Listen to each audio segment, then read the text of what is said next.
the field. Yeah, and Jesse Lewis taking over for quarterback Antonio Manabusin. And Manabusin had a fantastic game last year in their 41-40 loss. And the coach for the Encinal Jets said it was one of the best performances, single game performances he's ever seen. He's been watching the rivalry since the mid-'80s. Absolutely. But he did praise Lewis and said he might be a better passer, and he's a very savvy quarterback. So a lot of high praise from the coach of the Jets, being Coach Torino. Absolutely, showing a lot of pride in his quarterback, giving him this big game. Like we said, it is a big game. It is the Island Bowl. The handoff of the right side to Knight, picks up about 3, runs into a wall and goes down. Tackled by number 77, Aaron Ve'e of the Jets for, pick up a 3 on the play for Knight there. You know, it is a big game. It's a lot of pressure to put on these players. They know it's like any high school rivalry within one city. It's a big deal for these guys. Everybody on the field is pumped up for this game, excited, and like we talked about, this game goes back almost 60 years. Yeah, Coach Tenorio said you really have to throw the records out the window. Anything you see on tape, this is a special game for these kids. Offset I formation, handoff to the fullback with the right side. He goes nowhere, maybe a gain of 1. That was Weston Tolbert on the carry there for the Hornets. Like we did say, both of these teams coming into this game with a 2-2 record. That makes this game even that much more important for both of these teams. Not only do they want the win to expand to progress in the standings, but you always want to beat your crosstown rival, and that's what's happening here tonight. The Island Bowl between the hosting Alameda Hornets and the visiting Encinal Jets. We've got a 3rd and about 7 on the field. Here come the Jets, the Hornets, and an offset I formation. Fullback to the right side. Jesse Lewis making some calls at the line of scrimmage. Takes the snap. He'll go back pass, and there's looks like a timeout. No, that's a delay of game against the Hornets. I didn't see any flags on the field, but they did call a delay of game against the Hornets. Looked like Jesse Lewis just took too much time there at the line of scrimmage trying to read the defense, and the Jets got the best of him there. Yeah, and so like we mentioned earlier, Alameda has really been suffering through a few injuries early on with Suleiman Hamid and Keelan Doss, their wide receiver. So they've got James Knight, as we've seen here in the early going. He had over 100 yards against Marimani. And then Chris Bussey, the wide receiver. There he is. Chris Bussey makes a catch, runs over the right side on a screen pass. I don't think he got what they needed for the first down. That was 3rd and 11. Looks like they'll bring up a 4th and about 4 for the Hornets. Yeah, Chris Bussey going for over 180 yards in their first game against Redwood. So he's been able to do a nice job at the wide receiver position for the Hornets. Yeah, Hornets really missing their number 1 wide receiver, Suleiman Hamid. He's out with a left knee injury, and he's missing this game. And he's got to hurt. It's got to hurt more than just physically for him, knowing that he's missing this game, as well as he's performed in this season so far. So here we go, 4th and about 4 for the Hornets. Shotgun formation for Lewis. He's got Knight to the right, and they're going to call neutral zone infraction there. Looks like number 50, Alex Penrose, crossed the line of scrimmage and caused one of the Hornets to false start. That will be an automatic first down, Alameda. Yeah, nice hard count there from Lewis. Able to drop Penrose offsides. Their biggest player on the O-line for the Jets. Yeah, I got to say, it looks like the Hornets may have gotten away with one there. It looks like James Knight flinched just a little bit. So here's the first down carry to Tolbert over the right side. Oh, and he gets upended by Jordan Parker, making a nice tackle on the big man, number 5, Weston Tolbert, as he carried for a gain of 5 over the right side. That will put the Hornets at about the 17-yard line with a 2nd and long 5. Yeah, and we're seeing the Hornets establish the run pretty nicely here in the early going. And last year, it was quite the opposite. They had 417 yards through the air. Offset I formation, and there's the false start. Tolbert, fooled by his own quarterback, got a little bit of an early start there. That'll back him up 5 yards, bring up a 2nd and about 11 for the Hornets now. Yeah, last year, 900 yards of offense in this game, 378 for the Jets on the ground, and 417, like I just mentioned, for the Hornets. So here comes second down and close to 10 here for the Alameda Hornets.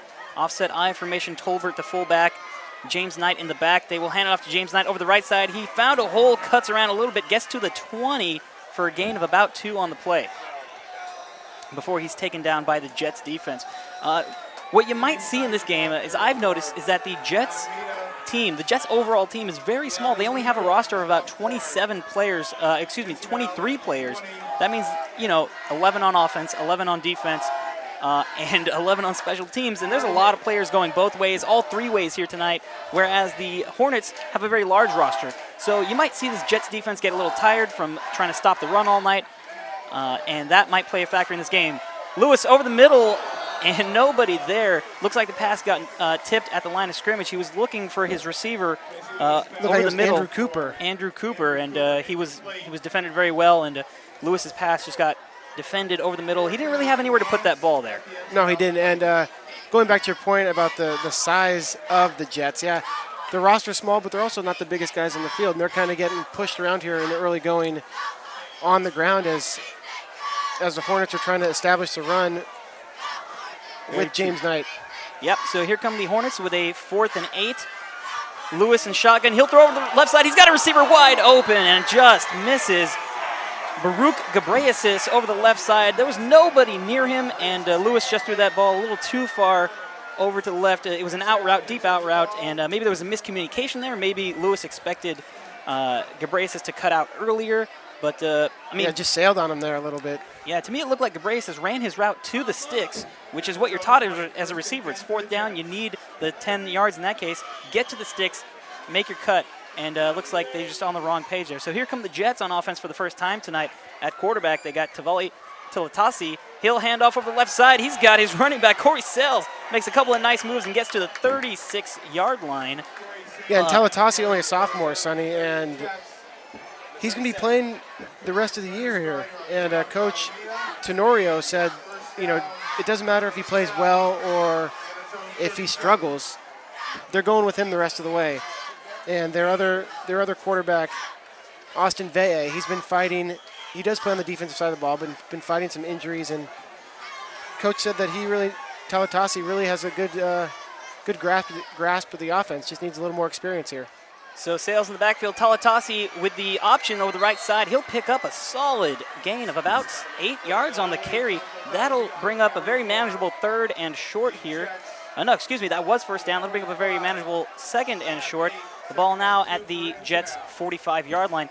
Tilatasi, that's a very bold statement from the coach there to say he's going to go with Tilatasi here for the rest of the season. Like we talked about, very small roster, not a whole lot you could do. Here comes the 2nd down play, handoff over the left side to Isaiah Hunter. He's taken down in the backfield by Adam Ahua, making a beautiful play for the Hornets in the backfield there. A loss of about 1 on the play, but I'll tell you what, Isaiah Hunter had some room to run with if he didn't get tackled there. Yeah, nice play by Ahua there coming up in run support and able to take down Hunter. So a 3rd down and manageable here for the Jets, but we'll have to see what they've drawn up here for the young Tilatasi. Yeah, so a 3rd down and 2 here. They've got the offset I formation. They have Corey Sales in the backfield. They will hand it off to Sales over the right side. Nowhere to go. He is wrapped up in the backfield for another loss. That one was Awa again coming up and making the tackle for a loss of 1 on the play, and that will bring up a 4th and about 3. Looks like the Jets are going to bring out their punter. Yeah, here comes the punt formation. So they will punt from their own 44-yard line, and both teams give up the ball on their first possession in different fashions. The Hornets did work the ball downfield a little bit and did not opt for the field goal, instead they went for it. And, this is actually not a punt formation. This is a very tight bunch. They will hand it off to Sales. He'll find a small seam over the middle to pick up a yard and get to the 45-yard line. But he gets buried by the Hornets defense, and that is a turnover on downs. I don't understand why you go for it there if you're the Jets. Yeah, I completely agree, Sonny. Especially you would stop the Hornets on their 4th down, kick it away, put them deep in their own territory, especially in a big game like this. And now you're giving that kind of confidence and momentum to the Hornets after they stop that 4th down play. Absolutely. So a chance here for the Hornets. They start off in Jets territory at the 45-yard line. Split I formation. Jesse Lewis under center, hands off to his running back, James Knight over the right side, finds a hole. He's cut at the 40, the 30, to the sideline, to the 22-yard line before he's taken out of bounds. And a late flag. Looks like it's going to be a late hit against the Jets. James Knight just found a little seam over the right side, burst through the hole, and found his way for a gain of about 18 yards. And then the late hit out of bounds by the Jets, and it looks like this is going to tack on a solid 15 more yards and put the Hornets near the goal line of the Jets, and that's not what the Jets needed after giving up the ball on fourth down. Yeah, some nice running by James Knight, and that offensive line paving the way, Sonny, for him as he gets down to the 22-yard line. They're going to tack on that 15 yards, but Knight really taking advantage of this opportunity that he's been given after Hamid has gone down with that injury. Absolutely. So the Hornets taking advantage here. They will move the ball to about the 14-yard line. And the Hornets line up. They will send Ernest Gardner and Chris Bussey wide right, slot right. Chris Bussey, the slot receiver on the right side. Split I formation for the Hornets again. Jesse Lewis under center. And a 1st and 10 from about the 12. They will hand off to James Knight over the right side. He'll pick up maybe 2 yards as the Jets defense smothers him there after a short gain. So do you think the Hornets change up their style? We've only seen them attempt one pass in this game so far. It was on 4th and long. They tried the pass. They found a receiver wide open, just couldn't get him the ball. Do you think they mix things up here in the red zone a little bit, Alex? You know, I think they're going to stay with the run on this first possession, just get that, try to get in the end zone with the run as they've established it nicely here in the early going. We'll have to see. 2nd down from the 10-yard line. They hand it off to Adam Awa. He picks up maybe 3 yards, just barreling over the middle of the offensive line there, and that will put the ball at about the 6-yard line. And in a game of this magnitude, Sonny, it's such a big community event. The atmosphere here is huge. There are so many fans, and the Hornets just want to get that first score, punch it in, feel confident, and have the momentum in their favor. Absolutely. Each side with packed stands tonight. The hosting Alameda Hornets just absolutely packed over here. They've got the crowd riled up, and the Encinal Jets over there on the other side also nothing but blue. All right, so here we go. 3rd and 4 from about the 6-yard line. Split I formation. Wide receiver split out right. They will toss, and no, they're going to stop the play here. Flag down. Looks like we might have a false start here against the offense. The wide receiver to the right was Chris Bussey. No, they called it encroachment against the Jets, and that is an automatic 1st down for the Hornets, I believe. And that will make this goal line possession a little bit easier for the Hornets. Yeah, and the interview with Coach Moyer talking about this rivalry, he said it's just about the tradition and the history behind it, and it's been pretty close historically. Like we said, 30, 25, and 2, and you really can throw out the records, like I said earlier, and these players play tough and play hard in this rivalry game. Quarterback sneak over the middle. Jesse Lewis looks like he got the 1st down because they did not give them the 1st down on the penalty, but so it was 3rd and short from inside the 5-yard line. Jesse Lewis with the quarterback sneak over the middle picks up just enough for the 1st down, and now the Hornets will have a 1st and goal from just outside of the 1-yard line, and a nice opportunity here with 2:55 left in the 1st quarter for the Hornets to get on the board. So they'll line up, 2 wide receivers to the right, split I formation. Lewis under center. He'll sweep right to James Knight, who just there was nobody there. There was nobody there for blocking, and the Jets able to shut that play down to the right, and maybe a loss of 1 on the play. Yeah, nice job there by the Jets.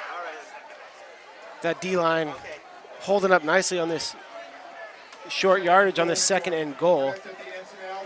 So coming in for James Knight is Adam Awa. He'll come in at running back. Maybe the Hornets have set the Jets up for some sort of play action because, like we talked about, they've only thrown 1 pass. So a split I formation. They will hand off to Awa. He'll dive in over the middle, and he's in. Touchdown, Hornets. They get on the board first here in the 58th Annual Island Bowl with 2:05 left here in the 1st quarter. They will take a 6-0 lead, PAT pending. Yeah, Hornets, steady dose of the run in that 2nd drive for him and able to punch it in. Awa, the senior, Yeah. And so the Hornets get on the board first here in this Island Bowl. And it looks like they will attempt the PAT. They will line up from the 10-yard line. The kick will come. Snap, hold is down, kick is up, and it is through.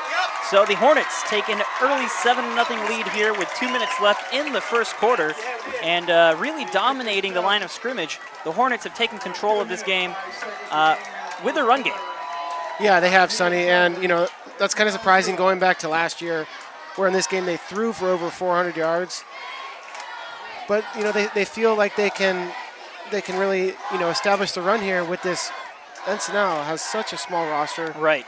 Guys going both ways, like you mentioned earlier, can get tired out very quickly playing both sides of the ball, and so maybe they feel like, if they can establish the run early on, then maybe they can go back to their passing attack a little bit. I think it is going to be a big factor, maybe especially later on in this game with the roster size of Encinal, because I remember when Encinal went for it and failed on 4th down, you only saw 2 guys leave the field and 2 guys come on the field to switch over from offense to defense. So a lot of their team is playing both ways. A lot of their team is playing special teams as well. So it's really a matter of Encinal stepping up and playing through what is going to be a very long night for all of them. So a pooch kick over to the right is fielded by Isaiah Hunter of the Jets, and he takes a knee as soon as he catches it right at about the 26-yard line. So that's where the Jets will start with their second possession of the night.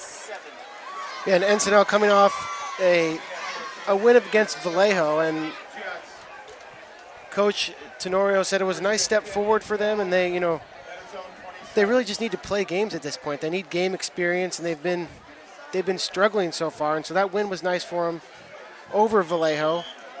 And he's seen a huge improvement in their work ethic, and the team's buying in. So we'll see if that pays off tonight in this Island Bowl contest. So on 1st down, they try the sweep to the right side to Ernest Gardner there, and he does not get anything. Tackled for a loss of 2. The Hornets defense all over him. That'll bring up a 2nd and 12 for the Jets.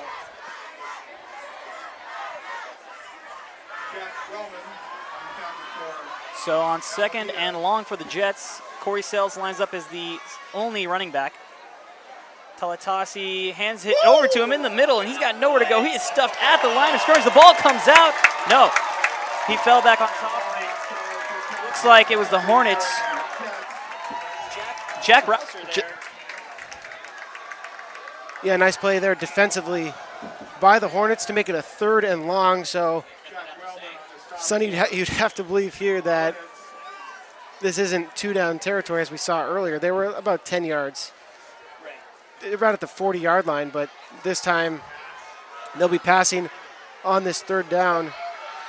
Talatasi rolls right, and he's got nowhere to go. He had nowhere to throw the ball, so he decided to run with it.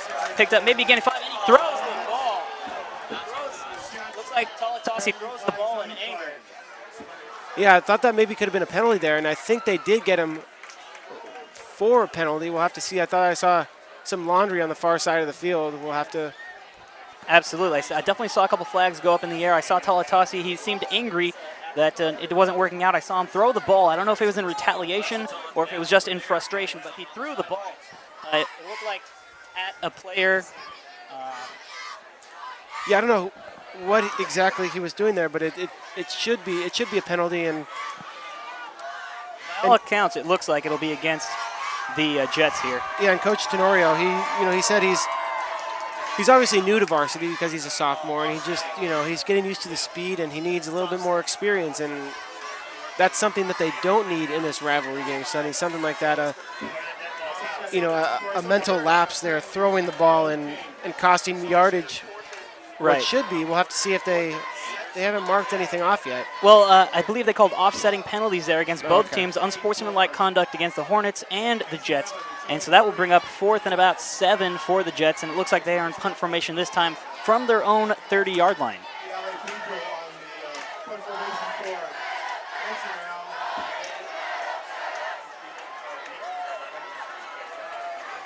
And there's some sort of discussion happening here between the referees. They're writing in the penalties. Maybe they'd issued warnings to those players.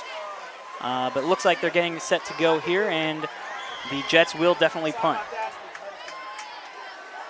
So here we go, 4th and 7 from their own 30-yard line. The snap is there. Here comes the punt, and it's a short line drive. It'll bounce at the 50-yard line. It takes a Jets bounce, and it will roll to about the 43-yard line, where that's where the Hornets will take over for their third possession of the game. They already have a 7-0 lead with 30 seconds left here in the first quarter.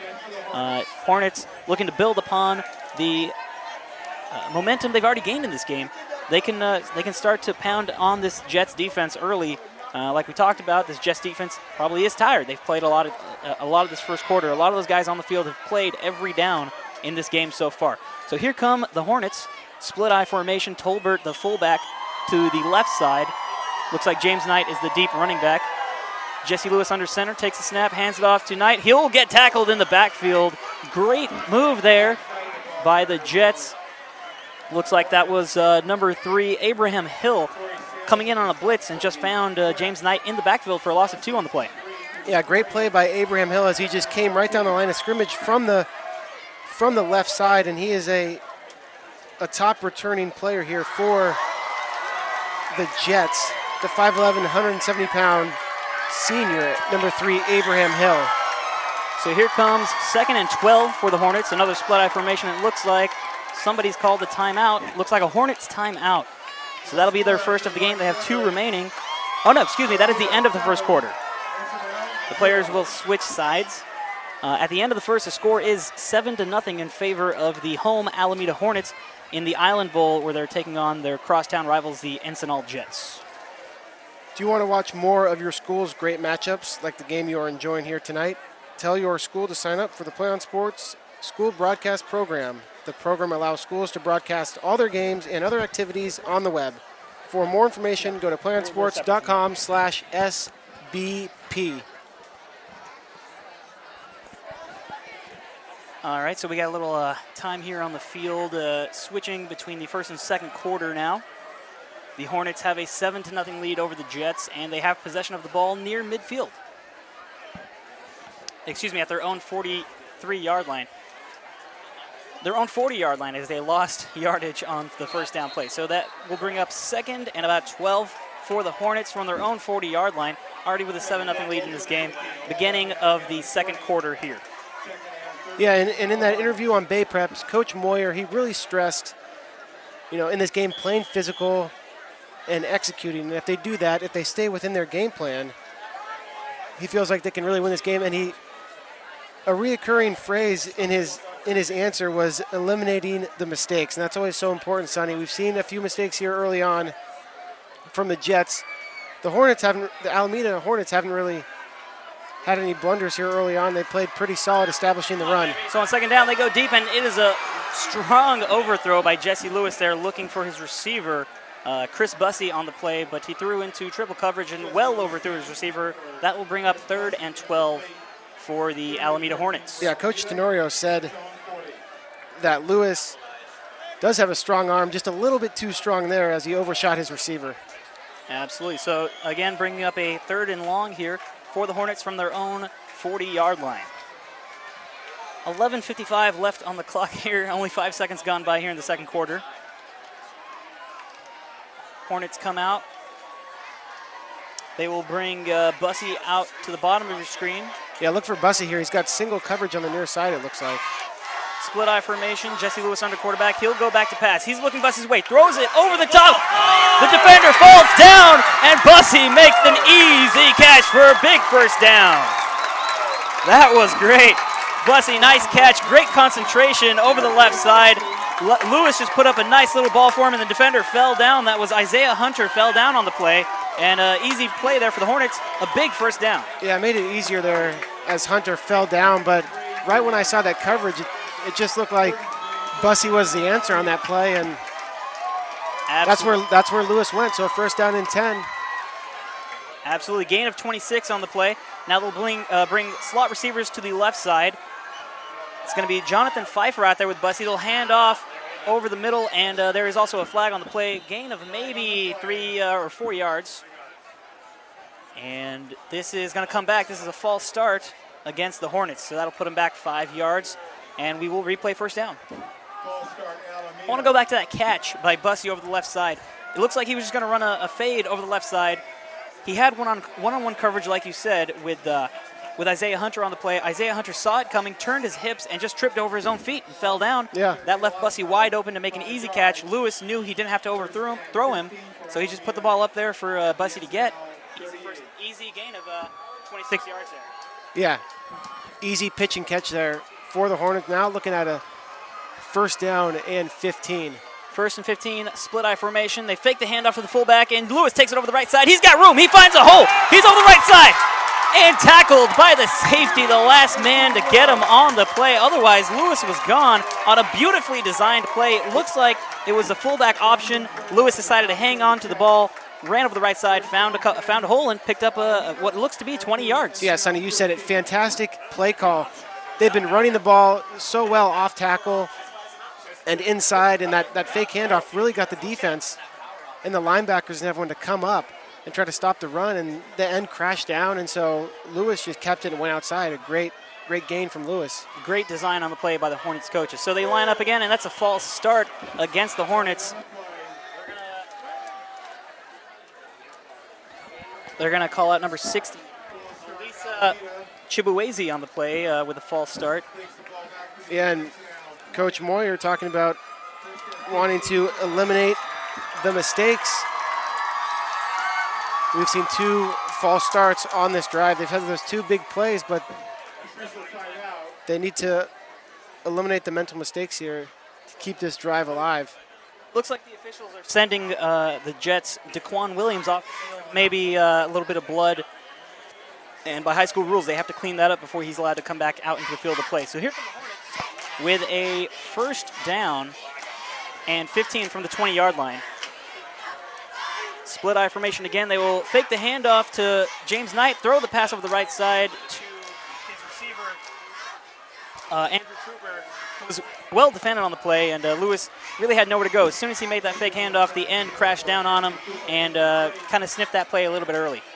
Yeah, it didn't really, I mean, he had his receiver out there, but he was getting chased down, and so that was just a smart play from Lewis, just to throw the ball away, not lose any more yardage than they already have because of the penalty. So it's going to be, they're looking at a second down and 15, the Hornets are.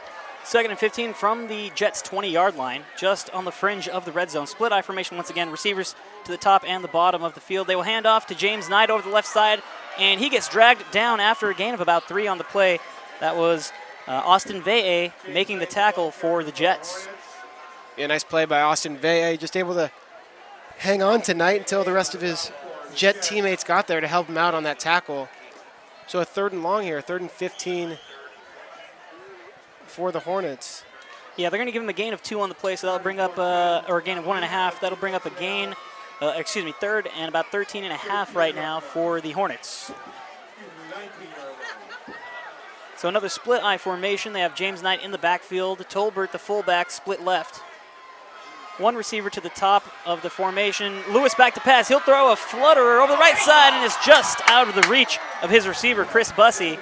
Yeah, he had him there, Sonny. Bussey with a nice route there, a post corner, able to separate from the defender, and he had him just a little bit too short, and he left that ball short.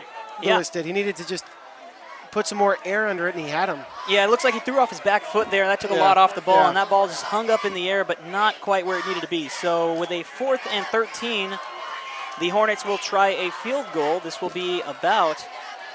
No, we have a timeout, Hornets first. So before the field goal attempt, they will call their first timeout of the half. 10 minutes remaining in the second quarter. Hornets leading 7-0. And what we've seen so far is a really powerful running game by the Hornets.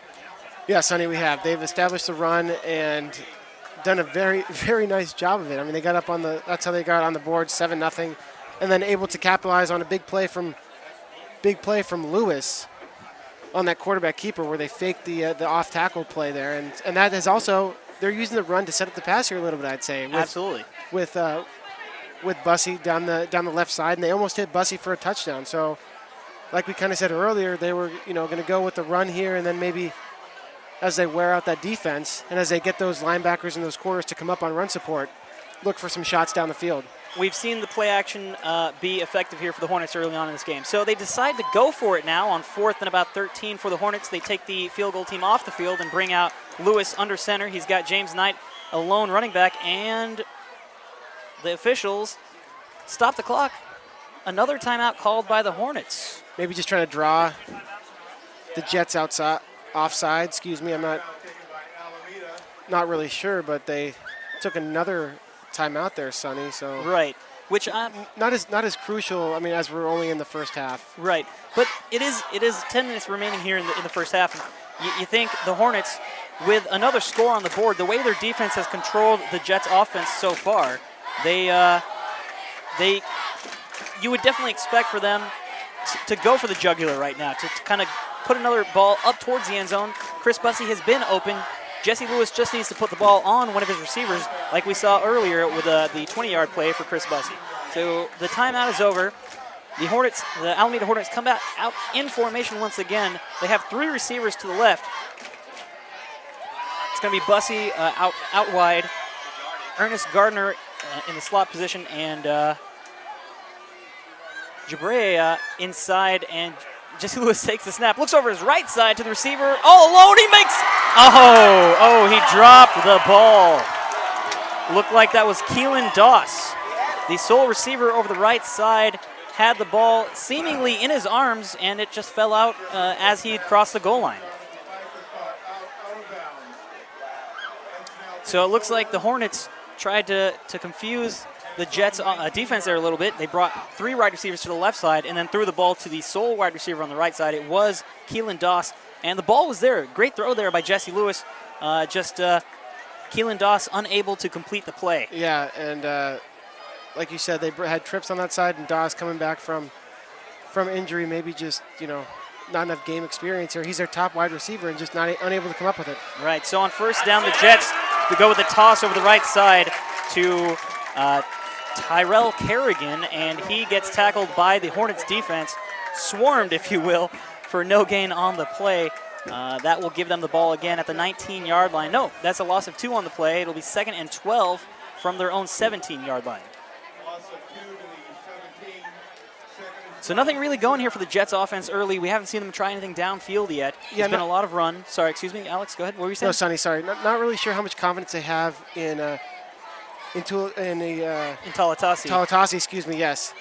Throwing the ball downfield, and they're trying to establish a run. We'll see something here. And here comes the pass attempt from Talatasi, but he is wrapped up by the defense before he can get the ball away. That is, once again, number 23 for the Hornets, Adam Awa, making a play in the backfield with the sack.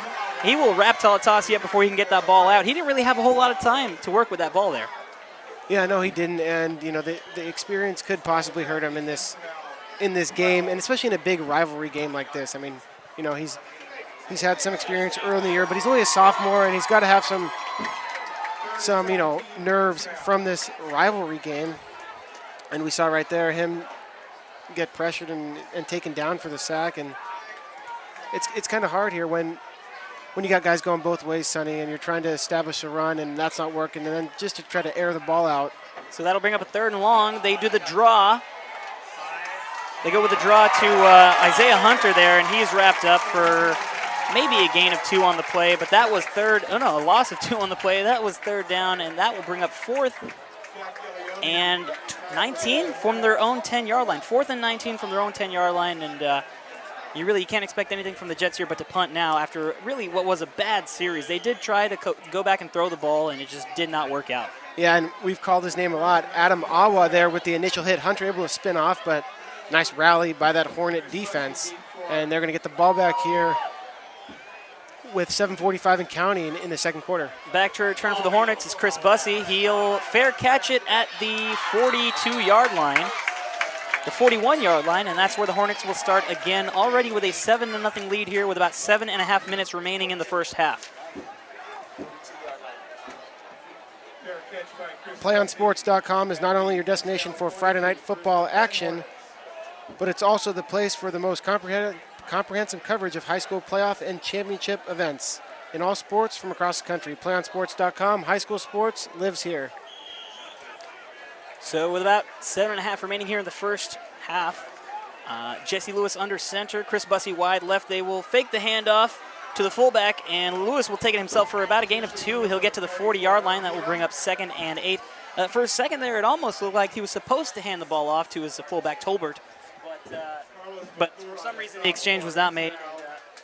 Lewis ended up hanging on to the ball and having to run it himself for a gain of 2. Yeah, Sonny, maybe some miscommunication there because you don't want to use that quarterback keeper, that play, so many times. You only want to use it so many times in a game, and they had it for a big game there. You want to keep establishing the run, keep pounding the rock, try to tire out this defense, and there might have been some miscommunication on that play. Double tight formation. They hand off to the running back. That is James Knight over the middle. He finds a hole and picks up about 9 yards on the carry. That'll get him to the 30-yard line and a first down for the Hornets. That was really nice play, nice running there by James Knight. Found a nice little hole in the middle of the offensive line, kind of like the parting of the seas there. It wasn't there, and then all of a sudden it was, and he ran right through it. Picks up a nice gain on the play. That'll bring up 1st and 10 from the 30-yard line for the Alameda Hornets. Yeah, Knight, very impressive here early on, and he's a small back, listed at 5'6", 155 pounds, but running really hard through these holes. They hand off to him again over the left side. Over left tackle, breaks a tackle, and drags a defender out of bounds. And that is another first down run for the Hornets. And Knight, again, he's a workhorse for this Hornet team and showing he can get to the outside, too. He's got some speed to the outside, running hard inside in between the tackles. Gain of about 14 on the play. That'll put the ball at the 16-yard line, 1st and 10 for the Hornets. We've seen a lot of double tight formations here, fullback, running back in the backfield, and we'll see it again here.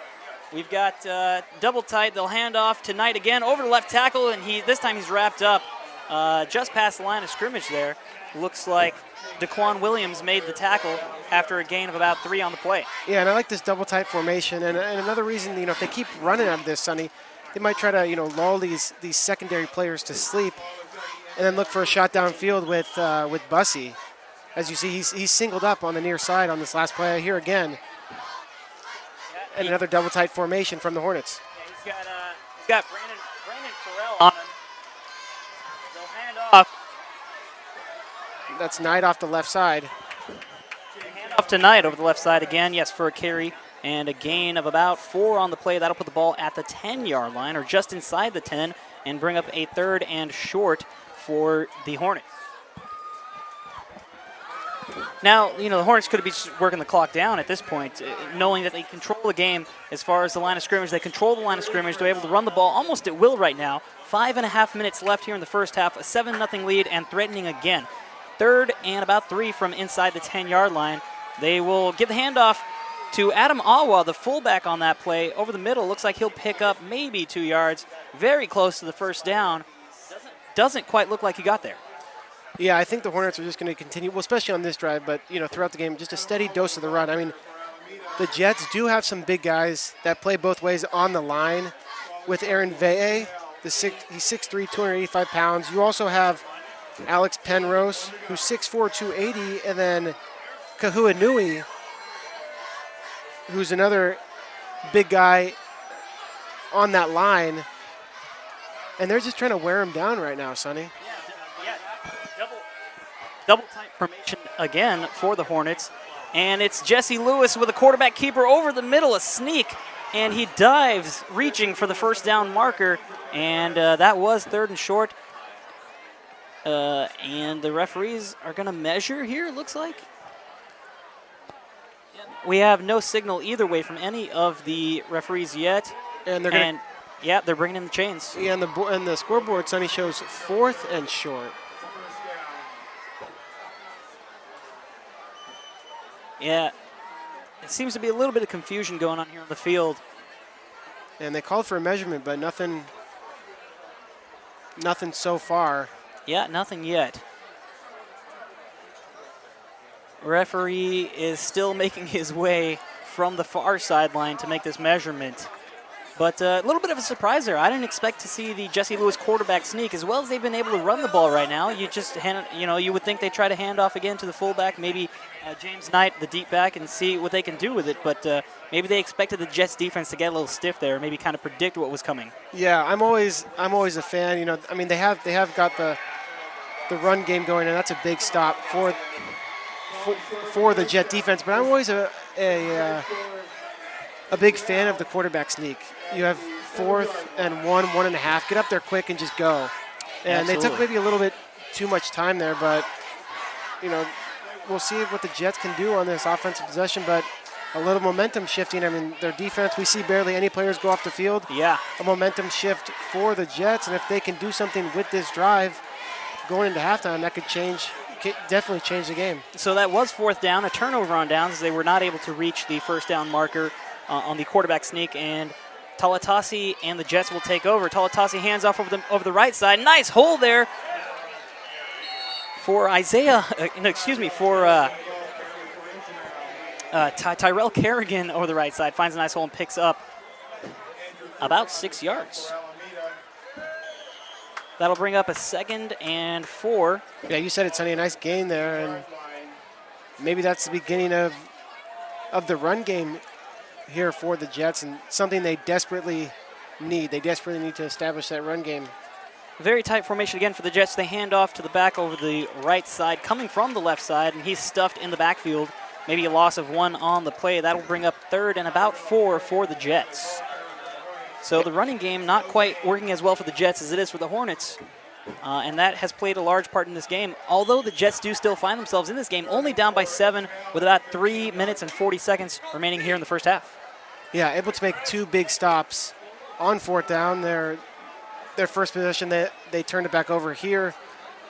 It's a very tight formation again for the Jets. Running backs both to the sides of Talatasi in the shotgun formation. Hands off to Hunter over the left side and does not get anywhere with that one. Loses about 3 yards on the play, and that will bring up 4th and about 6 for the Jets. Yeah, and I was going to say here, we'll see if they can try to get some consistency on the ground, but a loss there, and they're going to have to kick it away with just about 3 minutes left in the second quarter. Yeah, Chris Bussey stands at his own 45-yard line for the return here. Yeah, the Jets have a lot of weapons in their backfield. They have Tyrell Kerrigan, they have Isaiah Hunter, they have Corey Sales, but they have not been able to get anything going yet. So here comes the punt from the Jets. It's a good one. It'll be fielded by Bussey at the 45-yard line. He evades one tackler, finds a hole, comes over the left side of middle field, gets taken down at about the 34-yard line by the Jets. A very nice return there by Chris Bussey for the Hornets. Sets them up in great field position, only 2.5 minutes away from halftime now. Yeah, the Jets, they do have some nice players on both sides of the ball, but there were some key losses last year. Bo Banks, he was the Bayshore Athletic League offensive and defensive MVP. They lost Andrew Vea, their quarterback, Eric Penrose, a defensive lineman, John Trotter, a running back, and Brendan Collins Bride, their center. And those are all first-team Bayshore Athletic League selections, Sonny. And so they did lose a number of players on both sides of the ball. The crowd getting loud here now for their home Hornets. Lewis hands off to Knight over the right side, tries the stiff arm. It doesn't really get anything for him. There was a flag on the field after the pickup of 1 by James Knight over the right side. Nice play made there by Abraham Hill. We'll see the reason for the flag in a second. It looks like it's going to be against the Hornets. Maybe Knight got a piece of the face mask there as he tried the stiff arm. No, it's holding, offensive holding against the Hornets. That'll put them back 10 yards for a long first down. And the Jets find themselves in a new league this year, Sonny. They dominated. For 4 seasons, they were Bayshore Athletic League champs. 4 seasons in a row, 28-0 against their league opponents, and now they've moved into the top-notch WAAC 12 Foothill League. Jesse Lewis in shotgun formation tries to screen to left to Chris Bussey, but it is broken up by a swarm of Jets defenders. They weren't going to let Bussey go anywhere, and at the bottom of the pile of tacklers is number 5, Corey Sales. Sales for the Jets. And Austin Vea was there also, along with Abraham Hill, the three of the 4 captains for the Jets defense. So no gain on the play. That will bring up a second and 20 for the Hornets from the Jets' 45-yard line. Just inside the 45, and that play, just trying to get it to one of their playmakers there, Bussey, unable to to find a lane to try to take it up the field. Nice defensive stop there by the Jets. So here come the Hornets again. Wide receivers to the top and bottom of the formation. Split I formation in the backfield. They hand off to the Tolbert. The fullback finds a hole over the middle and picks up about 9 yards on the carry before he's taken down by Daquan Williams of the Jets. And how do you tackle a guy like that? He's big, he's strong, he's fast, he's hard to take down. You go low. Exactly, just what Daquan Williams did. He just cut him there. He went for the knees and was able to upend him there, or else that would have been a big gain, Sonny. There was a lot of room to this left side outside the numbers, but Williams able to take down the big fullback, Tolbert. So now with 45 seconds remaining here in the first half, clock is ticking. Split I formation again for the Hornets. They have 2 wide receivers to the left and 1 to the right side. It looks like they will call their final timeout here of the half with 39 seconds remaining in the second quarter. A 7-0 lead here for the Hornets, and they now have the ball at a 3rd and 12 at the Jets' 35-yard line. PlayOn Sports is on Facebook and Twitter, giving you news and information and links to great highlights. Follow us at PlayOn Sports on both Facebook and Twitter. You can also access thousands of live and on-demand games on YouTube at youtube.com/PlayOnNetwork. Keep up with all the high school action every week. From your destination for high school sports, PlayOnSports.com. So coming back from the timeout now, 39 seconds remaining in the first half. The Hornets already with a 7-0 lead. They face a 3rd and 12 here from their own 35-yard line, trying to get some more points up on the board before they go into the half. And what do you think we see here? We have a split I formation again. Wide receivers to the top and bottom of the formation. Lewis under quarterback. He'll take the snap. He'll go back. Fake handoff. He looks to the right. He's driven to the right side. He's rolling right. He's toward the sideline. He's going to run out of bounds. Yeah, smart play to run out of bounds there. Had Bussey for a second, but play action was a perfect play call there, because if they had gotten about 5 or 6 yards, in my opinion, it's 4-down territory, and it might still be 4-down territory. The Hornets defense has been playing very well, and there's only 30 seconds left, so looks like they are going to go for it here on this 4th down and about 12. Yeah, no gain on the play for Lewis as he rolled right looking for somebody and ran out of bounds. That will bring up 4th and 12 with 31 seconds remaining here in the first half. They've got trips right with the wide receivers, a bunch of wide receivers to the right, 1 single back, and a wide receiver out to the left here. Jesse Lewis under center. Watch Pfeiffer near side. He goes over left side, and it's a bad throw by Lewis. All very similar to the play where we saw Bussey make a 20-yard catch on a long 3rd down. Same formation. What they're trying to do there, Sonny, is just get all the defenders. They had trips on the far side.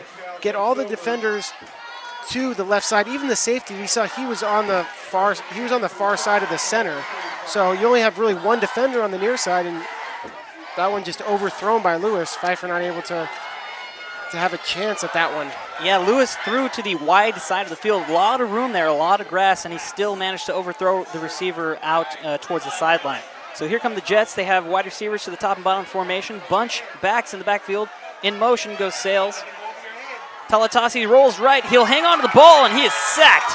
That is Adam Awa again making a big play for the Hornets, and a loss of about 4 yards for the Jets. And Talatasi slow getting up there as he was taken down from behind by Adam Awa, who is having an amazing first half of football here for the Hornets. Yeah, Sonny, and the clock's gonna run down, but I was just about to say this is a situation where you want to really just run the ball, just keep handing the ball off. You don't want to risk throwing an interception, especially with a young quarterback in this game, and he could have gotten hurt there. He could have fumbled. You just want to keep running the ball, and then come out in the second half, try to roll him out of the pocket and get some little dump-off passes to get him his confidence. Yeah, the only thing I can think of there by the Jets coach is that maybe he wanted to build some confidence, because his team has absolutely zero momentum at this time in the game. Maybe if you get a big play, even if it doesn't go all the way down for a score, get something going for your team. Yeah. Maybe a completion for 15, 20 yards even. That's something on the board for the Jets, but it was not to be on that play, the last play of the first half. Yeah, that's a good point. There just wasn't that much time left, 30 seconds. I see what you're saying, though. Just a big play. It doesn't really matter if it gets you in the end zone or not. You need something to build off of for the second half. Because as this game has been played right now, it seems almost as if the Jets are very lucky to be in the position they are right now, down only 7, a 7-0 game at halftime. the Hornets have absolutely dominated this game to this point. It should. I feel like the point differential should be very different, but the Jets defense has stepped up when they really needed to and made some big plays. Yeah, we're sitting here. I look at the scoreboard, and it's 7-0, and that, just like you said, the point differential should be. It feels like it should be a lot greater because Absolutely. Hornets been able to establish the run and do well. Had some big plays down the field. One to Bussey and one Lewis kept off the right side on that quarterback keeper, but on the other side, the Jets, 2 big stops, just not able to get anything going offensively, and so we'll see. We'll see if they can get that going in the second half. If they can establish a run, because they haven't really established anything. No, they have not been able to get anything going. The run game, the pass game, they've had a couple. I think they've had about 1 or 2 good runs where you look like, okay, this might be the drive where they start to get it going, but it has not turned out that way. So as we reach the end of the first half of play, the Alameda Hornets lead the Encinal Jets by a score of 7-0. We'll be back in a few moments with the PlayOnSports.com halftime show. Don't go anywhere. It's Friday Night Football on PlayOnSports.com, your destination for high school sports.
one match away from immortality. This is a total team effort.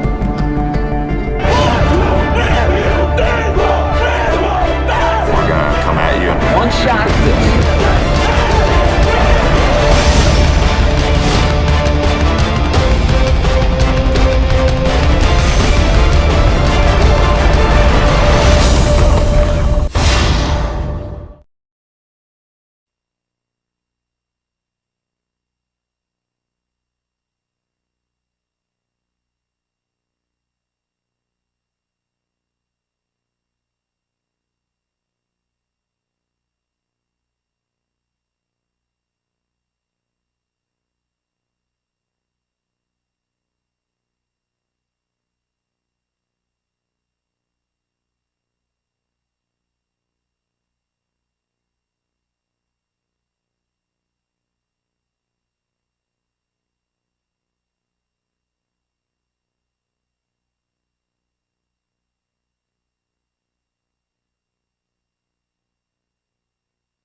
Welcome to the PlayOnSports.com halftime show, coming to you from Forrest Klein Memorial Field in Alameda, California. I'm Sonny Beaupre with Alex Richmond here. Our halftime score is 7-0, with the Alameda Hornets leading the visiting Encinal Jets. And this, as we talked about, is the Island Bowl.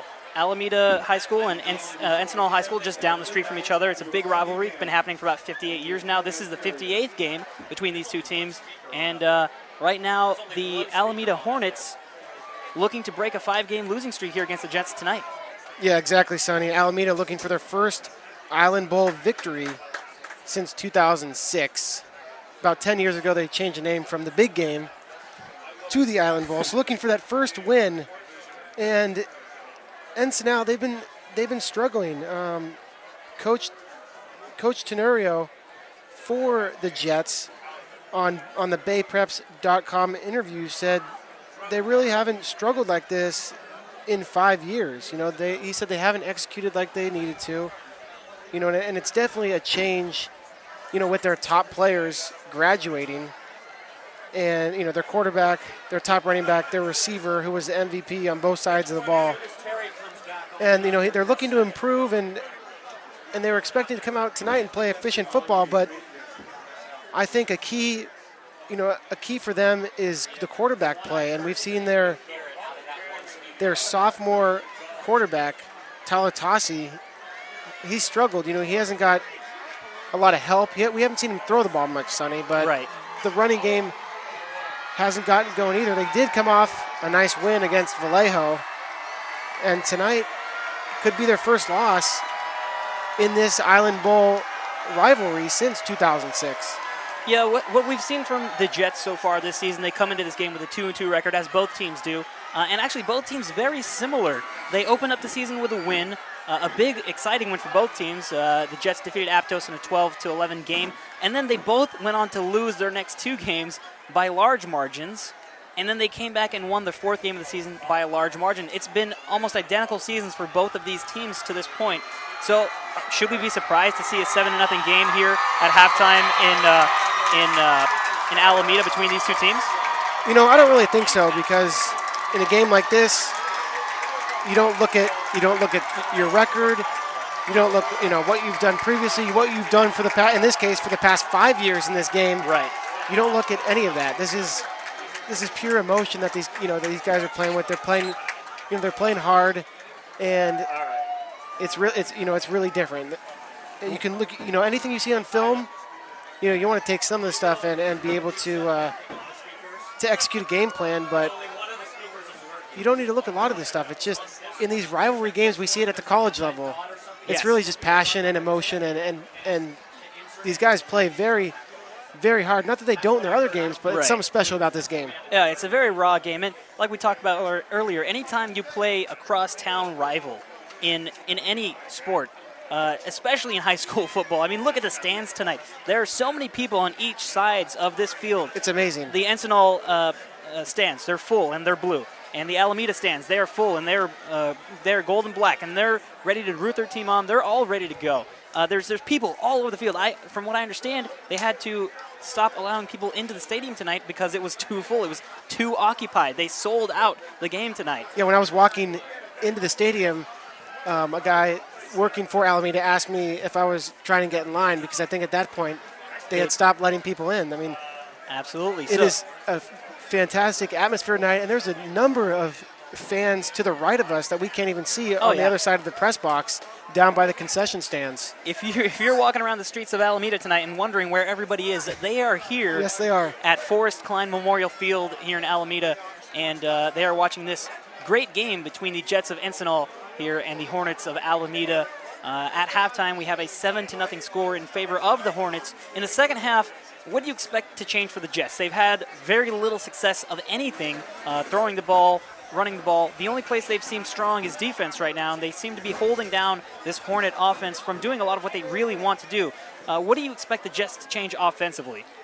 Offensively, well, like we talked about at the end of the first half, we've only seen about one big run from them, and I think that was Isaiah Hunter, who had maybe a 7-8 yard gain. So against this Hornet team, you really need to start trying to get some consistency on the ground, but also if you want to get a passing game going, because if you fall behind late and you need to throw the ball, you can't just all of a sudden pick it up and throw it, Sonny. So I expect the Jets to try to get Tawatasi, roll him out of the pocket and get his confidence up, get some, easy play action passes, and hopefully he can really get in a rhythm. But he's a young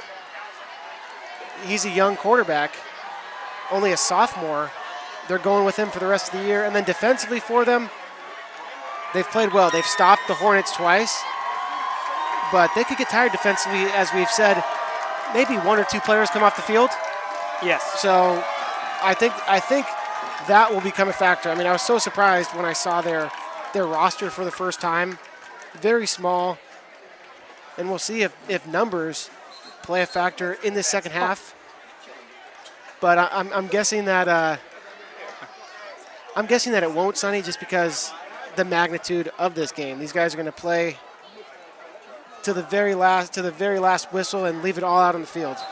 All right, so that's going to do it for the PlayOn Sports halftime show. Friday Night Football will return in just a few moments. Well, actually, it looks like it's going to start very quickly here. We're going to get ready with the start of the second half. With the second half kickoff, the Hornets of Alameda will be kicking off to the Jets. The Jets going from our right to our left. Just a few moments here. On your destination for high school sports, PlayOnSports.com. Once again, I'm Sonny Beaupre with Alex Richmond and our producer, Omar Lewis, tonight here at Forrest Klein Memorial Field in Alameda for the 58th annual Island Bowl between these two teams. A very passionate rivalry between the Jets and the Hornets. And like we talked about, this place is full tonight. Everybody is out in full support of their team. And it looks like the Hornets are getting ready to tee it up for the second half kickoff. Back to return for the Jets. Looks like Corey Sales. And the kick is up. It will be fielded by Tyrell Kerrigan. He'll pick it up off the ground after bobbling it. He'll run to the right side. He's got a lot of room over the right side, being chased, and he'll get caught from behind by the Hornets' number 9, Jonathan Pfeiffer. Otherwise, he might still be running. Yeah, he might, Sonny, and anything right now for this Jet team to build confidence, and that was it right there. He muffed the kick at first, unable to pick it up, but he did, and that was a smart play to take it to the far side of the field. His team had formed a wall, and they got a nice return there by Kerrigan. Yeah, so this is very important first offensive series. Right, great speed there by Tyrell Kerrigan to pick that ball up and able to run with it and pick up great yardage. Puts his team in good field position at the 33-yard line of the Jets. Here comes Talatasi. He'll hand off the right side. I can't quite see who got the ball there, but they ran it for about a gain of 4. I believe Talatasi kept that. Okay, Talatasi with the quarterback sweep over the right side. Picks up about 4 on the play, brings up a 2nd and 6 for the Jets. And that's a good first down play for the Jets. First down is so important, and especially here coming out in the second half, so important for them to get momentum and put something together offensively. A nice first down play. All right, here comes 2nd down for the Jets. They hand it off. No, they fake the handoff. Here's Talatasi over the left side. Gets some great blocks and barrels into the Hornets defender. That was Baruch Gabreas making a big hit on Talatasi right short of midfield. But that is a first down for the Jets and a very strong run for Talatasi, his 2nd run of the half. And that is a first down for the Jets at midfield. Yeah, two quick things there, Sonny. Talatasi needs to hang on to the ball. He had it out away from his body and also needs to keep his head up there. Yeah, doing a great job of faking the handoff. He'll drop back to pass and decide to run again, and he is just buried by a swarm of Hornets after a gain of about 6. Great decision there by Talatasi. Went back, didn't see anything, felt a lot of pressure, just tucked the ball away and ran up the middle, picks up 6 yards, and the Jets are on the move here. All 3 runs by Talatasi. Yeah, maybe Coach Tenorio saw something that the Hornets were doing defensively that that he wanted to start running the option here with Talatasi, and so we'll see if they continue to throw in the quarterback keeper. Yeah, so here they come with a 2nd and 4. They hand the ball off at the middle. There goes Darnell Rose over the left side. That is Darnell Rose there with a carry over the left side, and I don't think the defense knew who had the ball there. Tackled. Correction, that was Abraham Hill of the Jets with the carry over the left side. Took that run right up the middle. Defense had no idea who had the ball, and he just scored it out of the middle for a nice gain over the left side. Yeah, the Jets are really going with this veer option. Yeah, this veer option here early on, and it's doing wonders for them. They're all the way down inside the 15-yard line, and this is a huge first drive for the Jets. Yeah, they're really having no problem moving the ball downfield right now. And I think a lot of it has to do with deception. I've noticed it a couple times. I didn't know who had the ball. Talatasi had it a couple of the times, and even on that play, it was hard. It was hard to see. Even on that play, it was hard to see. Yeah, Talatasi, the sophomore, doing a good job faking that veer option and doing a good job deceiving the Hornet defense and even us up here in the booth. And they've been able to get down inside the 15. I'm not sure what the delay is. I think it's something with the chain gang on the far side, it looks like. Yeah, it looks like there's a problem with the actual chain between the markers. It seems to have been tangled up, and the referees are working on fixing that on the far sideline. And so both teams will remain huddled up here. But yeah, a great opportunity here for the Jets to get on the board, maybe even tie this game up. A first down and 10 at the 12-yard line with just over 10 minutes remaining here in the third quarter. And they've come out guns a-blazing, if you will, for the Jets. You know, we haven't seen them throw the ball yet, but Talatasi with some great runs. And the handoff, on the last play, it was Abraham Hill of the Jets with the carry. I was looking at the wrong roster. But, yeah, Abraham Hill with the carry, a nice carry over the left side. And that was just a matter of, like you said, the Hornets didn't know who had the ball until it was too late. He was gone, and the defensive backs had to make the tackle for the Hornets. So it looks like they figured out the chain issue on the far side of the field. And the Jets will now run their play. First and 10 from the 12-yard line. 10 minutes and 5 seconds here in the third quarter remaining. Jets rush up to the line. They've got running backs nice and tight. Talatasi will hand off to Corey Sales over the right side, but he is stuffed at the line of scrimmage, but behind the line of scrimmage. A loss of 2 on the play, and there is a flag on the field. It's a very late flag. Looks like there may have been some extracurricular activities happening after the end of the play. And the call is dead ball foul on sportsmanlike conduct against the Hornets, and that's going to hurt them right there. That's going to put the Jets in even better position. Yeah, you said it, Sonny. That's going to hurt them, and they're going to get, I believe that's going to be inside the 5. It's going to be down to the 5-yard line, it looks like. Maybe inside the 5, half the distance. And just not a smart play, a mental lapse, some extracurricular activity, and you can't have that if you're the Hornets. Absolutely. You know, maybe you're a little pumped up. It is a big game. It is the crosstown rival. It is the Island Bowl, and maybe emotions running a little bit hot down there. And that's where that came from. It's just a mental mistake by the Hornets. And in the place where they least needed it right now, trying to keep the Jets out of the end zone, trying to hang on to this 7-0 lead. And looks like they will place the ball at the 7-yard line. It will be 2nd and about 5 for the Jets. Yeah, so they go half the distance here, and it would be great for the Jets to score on the ground. Keep that confidence up. We've seen nothing but Talatasi handing the ball off on this drive or running it himself. Sales to the right. He'll take the carry on a sweep. He finds a hole and just gets taken down at about the line of scrimmage. Maybe a gain of 2 on the play. That'll bring up 3rd and 5 from the 6-yard line. 3rd and about 3 from the 6-yard line, excuse me. Yeah, great job there by the Hornet defense. And a number of players out there. Andrew Cooper was one of them, and they were just able to string out Sales enough for a host of Hornet defenders to get there and stop them at the 5-yard line. Yeah, so that'll bring up 3rd and 3 from the 5 for the Jets. A big 3rd down play here. Talatasi under center will hand off to Abraham Hill over the middle, and he kind of carries the pile a little bit. And they are going to call him down at about the 3-yard line, which is close to the first down marker. They're going to give him the first down. It's at the 2-yard line. So first down for the Jets, and they have a fresh set of downs inside the 2-yard line now. And we expect to see a lot of the same here, running the ball to Corey Sales, maybe Talatasi. They have a lot of weapons. Abraham Hill, Tyrell Kerrigan. There's a lot of people in that backfield that can take this ball in. So with 1st and goal from the 2, Talatasi under center. He'll go back and give the handoff to Sales. Sales makes a move at the line of scrimmage, but is turned away by the Hornets defense.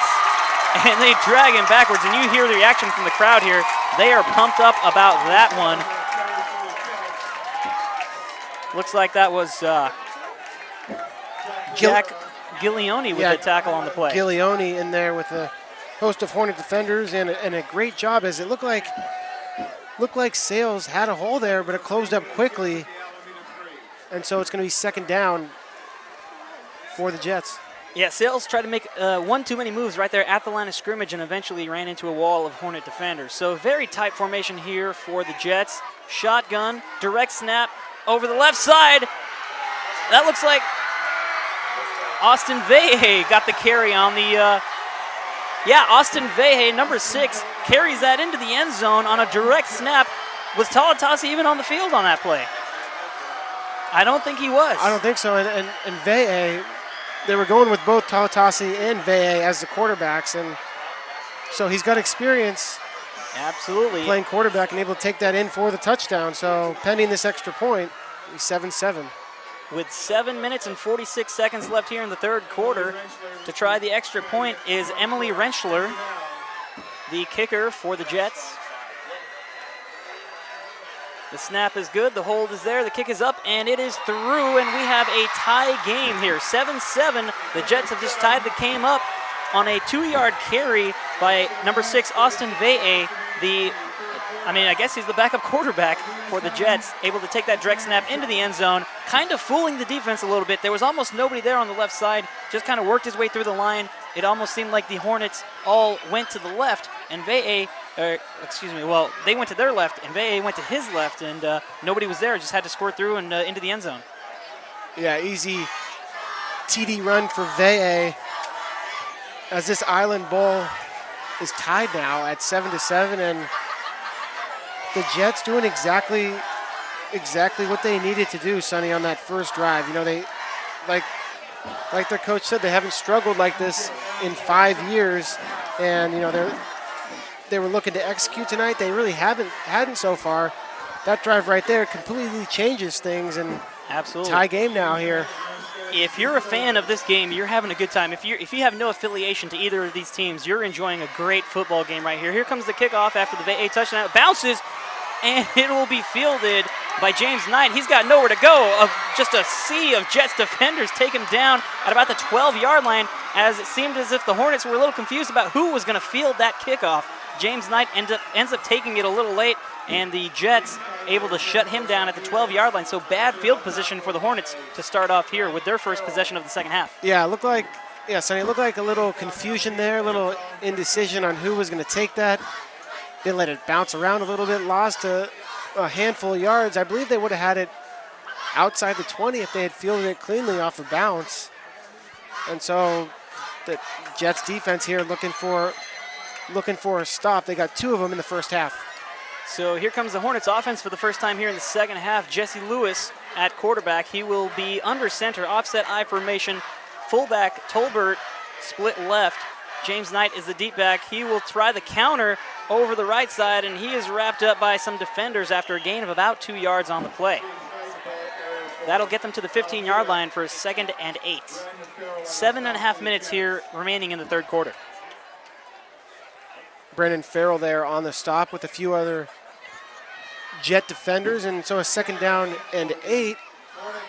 And you expect the Hornets to stay on the ground here, as they've dominated the first half on the ground, Sonny. Absolutely, they seem to be able to run the ball at will in the first half with their combination of James Knight and Adam Awa in the backfield. And they give it to Knight again over the left side, picks up about 4 yards on the carry, just barrels over a brick wall there of linemen, and that will get them to the 20-yard line, just short of the 20, bringing up 3rd and about 3 or 4 for the Hornets here. 3rd and 4 from the 19-yard line. 6 minutes and 40 seconds remaining here in the third quarter. Yeah, Sonny, and as they continue to run it here, those members of the secondary kind of go to sleep there and look for a big hitter down the field. Yeah, that's a good point. Secondary has to stay on their toes. However, they do the handoff to Tolbert, the fullback, over the middle, and he picks up. No, the Jets are saying they got the ball out, and it is Jets' ball. Tolbert fumbled the ball in the pile, and the Encinal Jets recover. They will have the ball at the 20-yard line of the Hornets. And that could be the play that changes the tide of this game. Yeah, already, the tide had already changed after that first offensive series, and they took it down and tied the game, Sonny. But now, in Hornet territory at the 20-yard line, Yeah, and here comes Talatasi for the Jets. He's got Corey Sales behind him. He'll hand off to Corey Sales up the middle, and Sales will drag some defenders for a gain of about 4 on the play. Gets them to the 17-yard line. Gain of 3 for Sales on the carry up the middle. Look for Talatasi to keep it as that whole right side was wide open. The end crashed down. There was a lot of room there for Talatasi to run, so I expect that play, maybe not on this set of downs, but if they get a first down, for him to run that quarterback keeper on the option. So officially gain of 3 for Sales on first down. This will bring up 2nd and 7. Talatasi hands off to Terrell Kerrigan over the right side, and he does not really go anywhere. It was almost an end around to Kerrigan, and that will bring up 3rd and 6 as he gains 1. That'll get them to the 16-yard line. So here's Sonny, 3rd down and about 6. In my opinion, you have 2 downs to get 6 yards. So whether it's a short run play or a play action, we'll have to see here. And the way the Jets have been moving, that's very possible. The fake handoff and the toss to Corey Sales, who picks up the first down on the catch. That was a great play design. Again, Talatasi fakes the handoff to Tyrell Kerrigan in the backfield. Corey Sales kind of squirts out over the right side, and he's open for an easy 6-yard catch and toss and another first down for the Jets.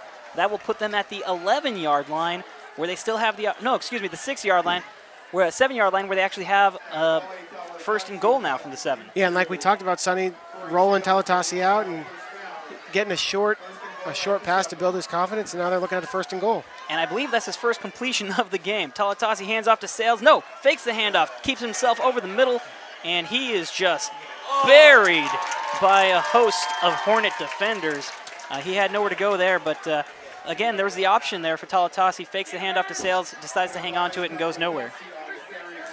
Yeah, and a good job by the Hornet defense. No gain on the play. So looking at 2nd and goal for the Jets, and we'll have to see here what they've drawn up. But like you said, the first pass completion of the game just a second ago, and they've been able to do well with the run here. So another tight formation here for the Jets. That is Ve'e as quarterback, and he hands it off, breaking a couple tackles, getting to the goal line. No call yet from the referees. That was Isaiah Hunter on the carry, and it looks like they're going to call him down just short of the goal line, bringing up 3rd down and less than 1.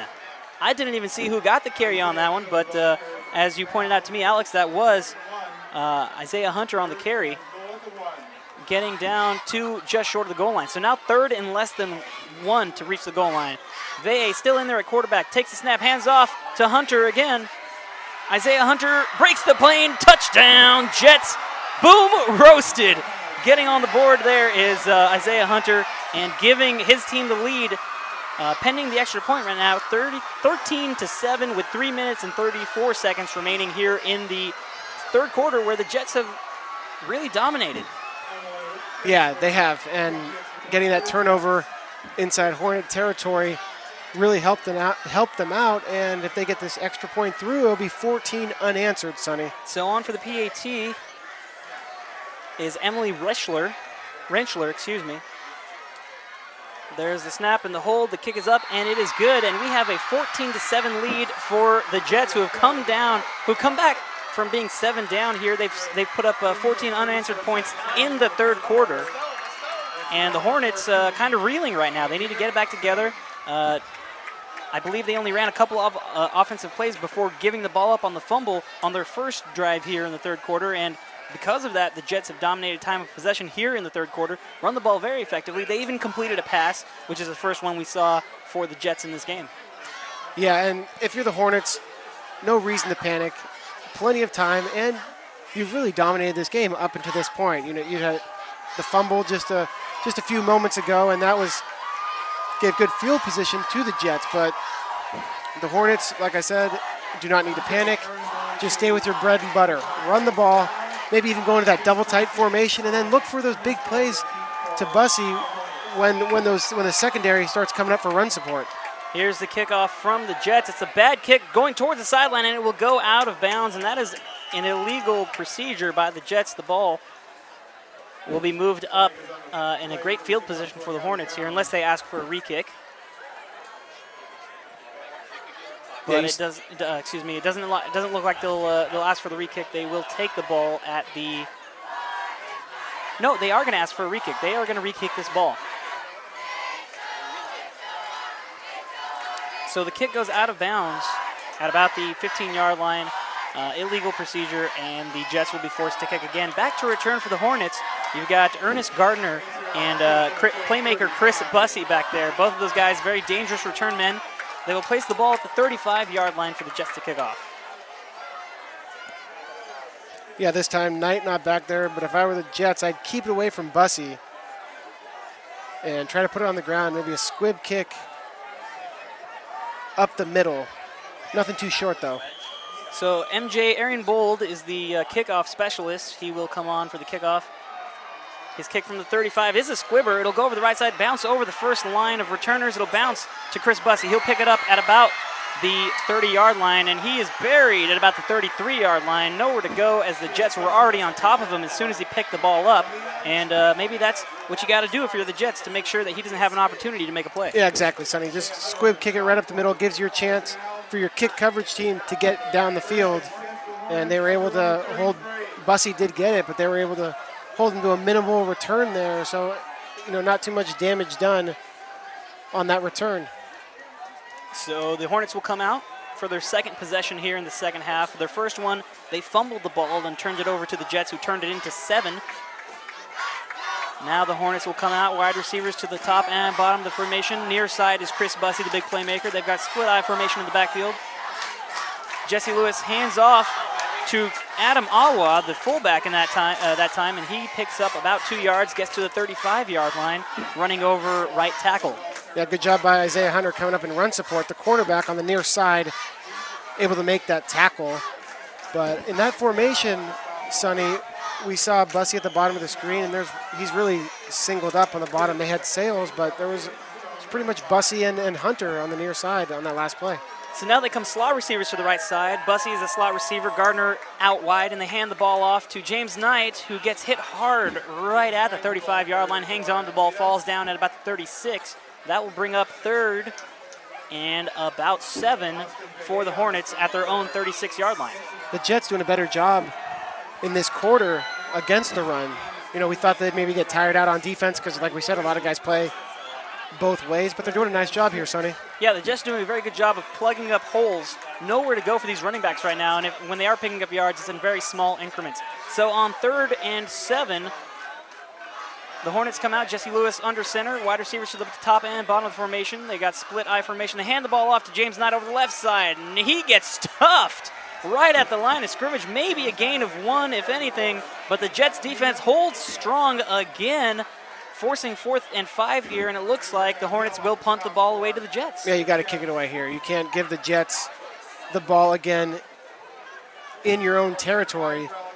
With momentum having shifted the way it already has. Exactly. You got to kick it away and try to pin them back, and that's exactly what the Hornets will do here on this 4th down and 5. So back to return for the Jets. Number 5, Corey Sales. He's a big playmaker. They got to watch out for him.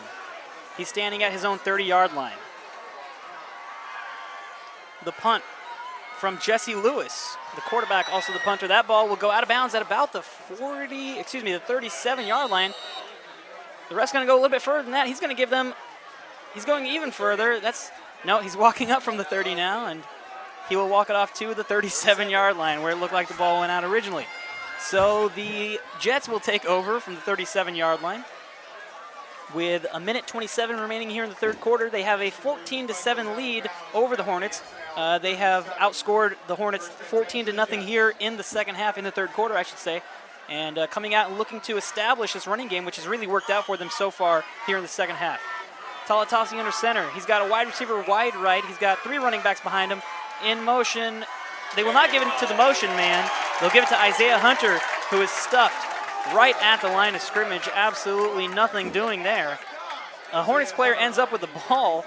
That was Ernest Gardner saying, asking the refs, hey, how come I ended up with the ball and they still have possession? But it really looked like Hunter was down on the play before that ball came out. Definitely down on that play, but a nice stop by the Hornets, and they definitely need to stop here in my mind. I mean, you can't let the Jets drive down again.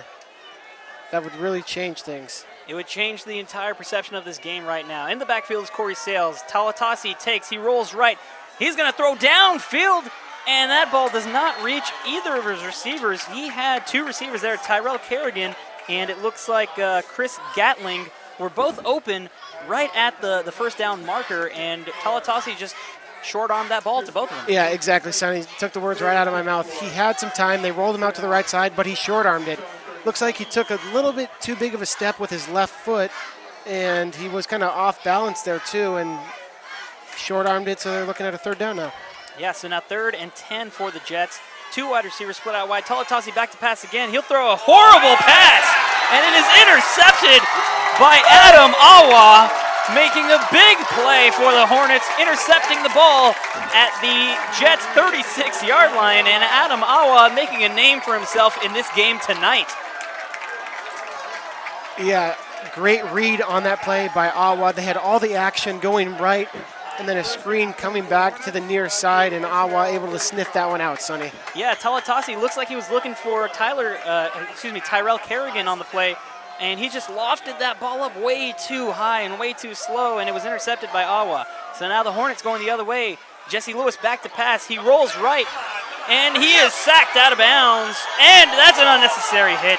That is going to be another unsportsmanlike conduct penalty against the Jets. It looks like Austin Vey and Carlos McClure were there, and Alex Penrose with the penalty, bringing the quarterback down unnecessarily well out of bounds. I mean, he was already sacked. It looks like Austin Vey had already dragged him out of bounds, and that is exactly what the ref's going to call here. He's going to bring out the personal foul penalty, and that really hurts the Jets as they had a sack on the play, but the mental mistake results in a big play for the Hornets. Yeah, absolutely unnecessary, Sonny. He was a good 5 yards out of bounds there. Oh, he yeah. Almost got tackled into the benches here. That's well off the sideline. And those are the things you really can't have as a football team. And Penrose with just not a smart decision at all on that play. No, and we've seen it a lot tonight. Maybe it is the adrenaline running a little high because it is a big game for both of these teams. They're both at 2-2. Not only is it a big game in the standings, it is a big game in the city of Alameda. It is what is known as the Island Bowl, and both these teams competing to win a very important game. So Jesse Lewis with a fresh set of downs will hand off to James Knight over the middle, and he doesn't have anywhere to go. No, excuse me, that was second down. It looks like he picks up just enough for the first down. The penalty was enforced after the sack, which is why that was not a first down. It was a loss of 6 on the sack, 15-yard penalty, brought up a 2nd and 1, but it looks like they picked up the first down on the carry there by James Knight. Ball now at the 25-yard line for the Hornets. Now they have a fresh set of downs. Wide receivers to the top and bottom of the formation.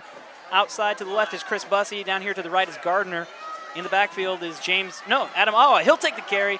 Finds a hole up the middle and picks up about 4 yards, getting down to the 21-yard line. That'll bring up 2nd and 6 for the Hornets.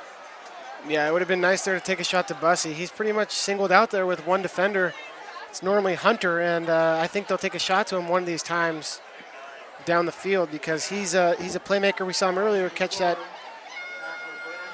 ball down the field, about a 26-yard gain or so from him. So we'll see what they have in store in this fourth quarter.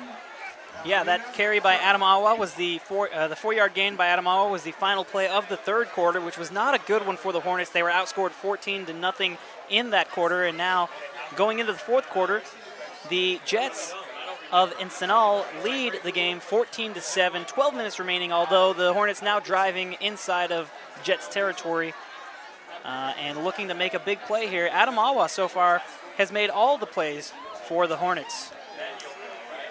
Do you want to watch more of your school's great matchups like the game you are enjoying here tonight? Tell your school to sign up for the PlayOn Sports School Broadcast Program. The program allows schools to broadcast all their games and other activities on the web. For more information, go to playonsports.com/SBP. All right, and here we go to start off the fourth quarter. It is the Hornets with a 2nd and about 5 here. It looks like confusion at the line of scrimmage. Jesse Lewis has to hang on to the ball. He was looking for a running back to give the ball to, and nobody was there. He ended up carrying it over the right side for a loss of 1 on the play. That'll bring up 3rd and about 6 from the 21-yard line. And Jesse Lewis upset with his running backs on that play, rightfully so. Yeah, rightfully so, Sonny. And on this 3rd down and 6, you don't necessarily need to go for it all. Get close. In my opinion, this is 4-down territory for them. And so, go for half of it, or if you're going to go for it, you got to run those routes past the sticks. So in the backfield is the man of the game so far, Adamawa. He will get the ball, and he will run up the middle for a gain of about 2. That will move the ball to about the 19-yard line.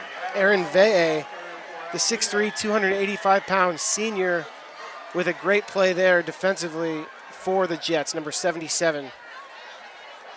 But Hornets with the right idea there, wanting to put the ball in the hands of their playmaker tonight, who has been Adam Awa on both sides of the ball, making a lot of plays offensively and defensively tonight. He has the touchdown for the Hornets tonight that gave them the early 7-0 lead. However, they find themselves down right now 14-7. Here comes a big 4th and 4 from the 19-yard line for the Hornets. Jesse Lewis in shotgun formation. He'll take the ball, looks to pass, throws over to the left side, and overthrows his receiver, looking for Baruch Gabrisis on the play, and he just overthrew him. It was a short little screen pass, maybe a little rollout pass to the left, and he overthrew his receiver on the play, and they turned the ball over on downs. Yeah, some bubble screen action there, and it looked like Bussey was open too, but decided to go the other way with it. So that's a turnover on downs, and the Jets have the ball again. Excuse me, that was Baruch Jabraisis on the play for the Hornets. He was the wide receiver out to the left who Jesse Lewis missed on the play. So the Jets take over 1st and 10 from their own 19-yard line. Talatasi takes the ball over the left side, and he is taken down in the backfield for a loss of about 3 on the play. That'll bring up 2nd and 13 at their own 16-yard line. And, an opportunity here for the Jets to kind of grind this clock away and maybe put some points on the board and put this game out of reach. Yeah, exactly. Here, like you just said, let the clock just kind of run down here. They're still coming up on 10 minutes now, but keep the ball on the ground, especially they just got a 3-yard loss. You don't want to throw a pick in this situation. Keep it on the ground. All right, so Talatasi in there, quarterback, bunch tight formation. Everybody near him. He fakes the handoff. He'll throw downfield. He's got a receiver. Overthrows his receiver. That was Kaylee Pedro there on the play. Downfield, had gotten past the defense, and the ball was just overthrown by Talatasi. That's the first time I've seen Talatasi overthrow anybody tonight. Yeah, showing off an arm there. The sophomore, he's got some arm strength, and that time able to set up nicely, keep his feet underneath him, and deliver a pass, but just out of the hands of his receiver, Pedro. Yeah, that brings up a big 3rd and 13 from their own 16-yard line. They fooled the defense pretty well on that play. They were not expecting a pass. And here on 3rd and long, they just run the ball up the middle, picking up about 3 yards, getting back to the original line of scrimmage. Looks like that was Darnell Rose. That was Abraham Hill on the carry for the Jets. The running back, part of that strong running back trio there for the Jets, Tyrell Kerrigan, Isaiah Hunter, and Abraham Hill. And really, they've all been shut down for the most part in this game. A lot of the big plays we've seen have come from Talatasi, kind of fooling the defense a little bit. Yeah, along with Corey Sales, too. All 4 of those guys have not really had much to show for. Right, Corey Sales making that 5-headed backfield, if you will. So this is a great punt, fumbled by Chris Bussey. He picks it up, tries to get back, and he gets around some defenders. He's got room over the left side.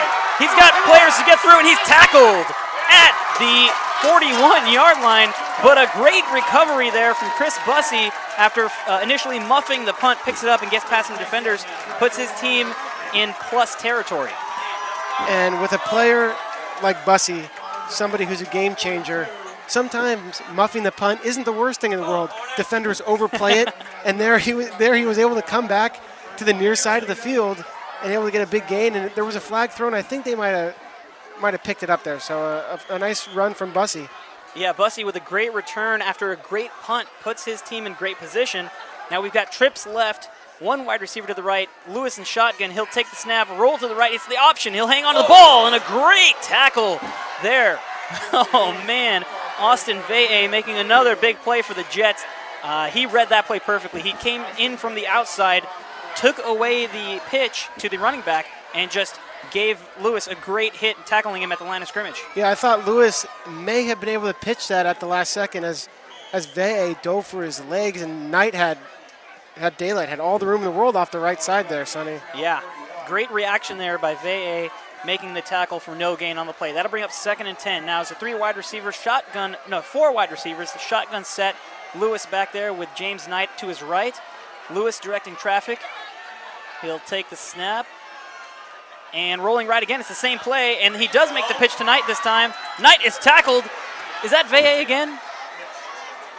Ve'e making another great play on the far side of the field, taking James Knight down after the pitch from Lewis, and it looked like the same exact play. Lewis rolled to his right, this time pitched the ball to Knight, who was tackled after about a 2-yard gain. Yeah, same play this time, just not as much room out there, but Lewis making the correct decision, pitching the ball tonight, but a great defensive play by the Jets. Now with 7 minutes and 40 seconds remaining here in the game, down by 7, the Hornets face a 3rd and 7 from the Jets' 39-yard line. They come out with 4 wide receivers. Lewis in the shotgun formation again, James Knight to his right once again. Look for Bussey in the slot down the seam here. Lewis takes the snap. He'll look over to the left side. He's got Bussey and a big catch by Chris Bussey. What an amazing catch down at the 25-yard line and a first down for the Hornets. And he is pumped up right now. He had 2 defenders near him. Great pass from Lewis and enough for the first down for the Hornets to keep this drive alive. Yeah, I saw the middle of the field open there. Wasn't down the seam. Was a nice out route by Bussey and able to convert that play there for a first down. And now Bussey encouraging his crowd to get pumped up and get ready. Lewis under center again will hand the ball off to James Knight, who will go over center for a gain of about 3 on the play. That'll bring up a 2nd and 7. I want to go back to that play made by Chris Bussey. It looks very similar to the out route that he ran earlier in the game on a 4th and long. He ran the out route. The ball was just short on to him by Jesse Lewis that time. This time, Lewis puts the ball right on him.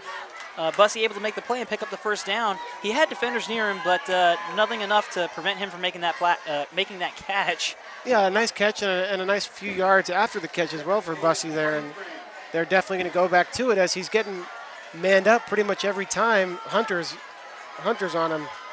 He is the only wide receiver out to the right in a double tight formation. Split eye formation. Jesse Lewis looking for him over the right side. Ball knocked down at the line of scrimmage by Aaron Ve'e, who's made a lot of plays in this game so far. Knocks that pass down at line of scrimmage. Again, Lewis looking for Bussey over the right side. Looks like a 5-yard spot route. And lucky for the Jets, that pass was knocked down, because if Bussey gets the hands in his ball, if he gets the ball in his hands, he has a lot of space to work with over there. Yeah, he had a lot of space. Only Isaiah Hunter over there, and Sales was the next closest defender, but a player like Bussey, he could have, if he had brought that one in, he could have taken that one to the house. Absolutely. So that brings up a 3rd and 8 from the 23-yard line now for the Hornets. They have double tight formation again. Bussey is the wide receiver to the left. Split eye formation in the backfield. That is the fake handoff to the fullback, and Lewis is tackled after a gain of maybe 1, tackled near the line of scrimmage. That was James Knight in the backfield, but they did do the fake handoff to Michael Tolbert, the big fullback, and Lewis hung on to the ball and nowhere to go for him. Yeah, nice play by Daquan Williams, taking out the legs of Lewis. And so a crucial down and distance here for the Hornets, Sonny. Yeah, this could be the biggest play of the game to this point right now. It is 4th and about 7 from the 23-yard line for the Hornets. 2 wide receivers out to the right. That is Adam Awa in the backfield. He'll miss the block, but Lewis gets away and finds Bussey for another big first down, Hornets.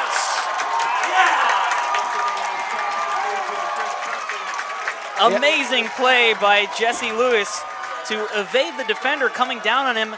Adam Awa missed the block, and Chris Bussey, the playmaker, able to get the first down again. Yeah, coming across the field there on that route, and able to get free. And on a 4th and 8 on a big play, you've got to think that they're going to Bussey, and they did. And so looking at a first down here now. Yeah, 1st and 10 from the 13-yard line now. Bussey, the wide receiver, out to the left.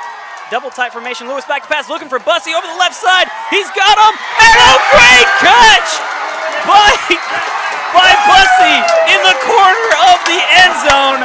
An amazing play by the wide receiver, who is having the game of his life right now. Great throw from Jesse Lewis. Please do not take that away from him. A great throw from Jesse Lewis from the corner of the end zone. Almost maybe even a better catch by the playmaker, Chris Bussey, in the corner of the end zone. Yeah, Sonny, a good throw, but an even better play. Lewis did put it in a spot where only Bussey was going to get it.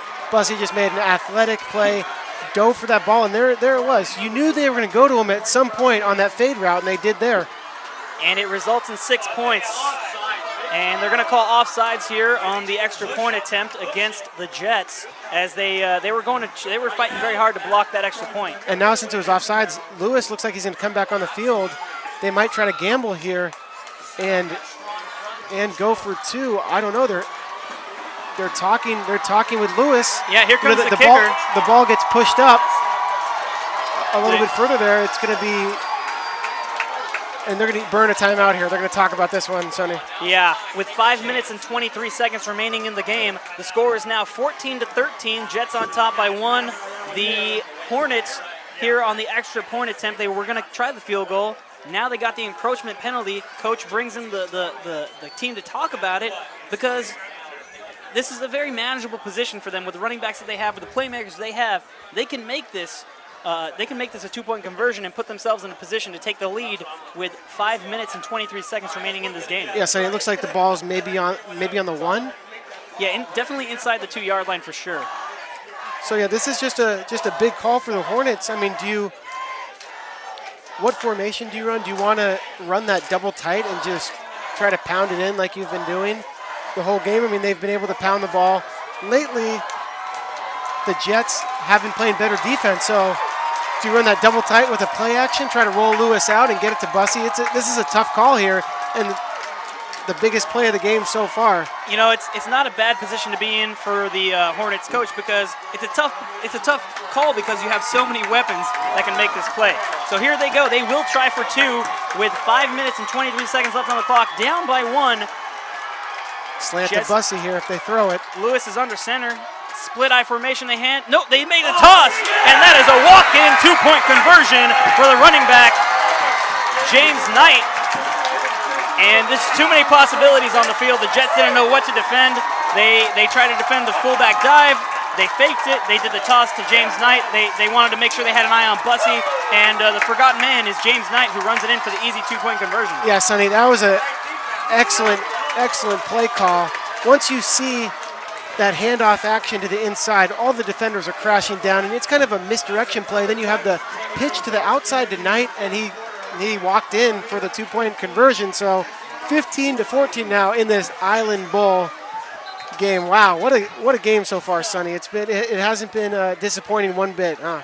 Absolutely. You know, a lot of people hyped up this game for us, and the Island Bowl, and you know, it has not disappointed to this point. 5 minutes and 23 seconds left is a 15-14 lead for the home Hornets of Alameda against their rivals, the Encinal Jets. And now this crowd is making a lot of noise. It's very hard to work in this kind of atmosphere. I've never been to a football game, a high school football game like this before. Neither have I.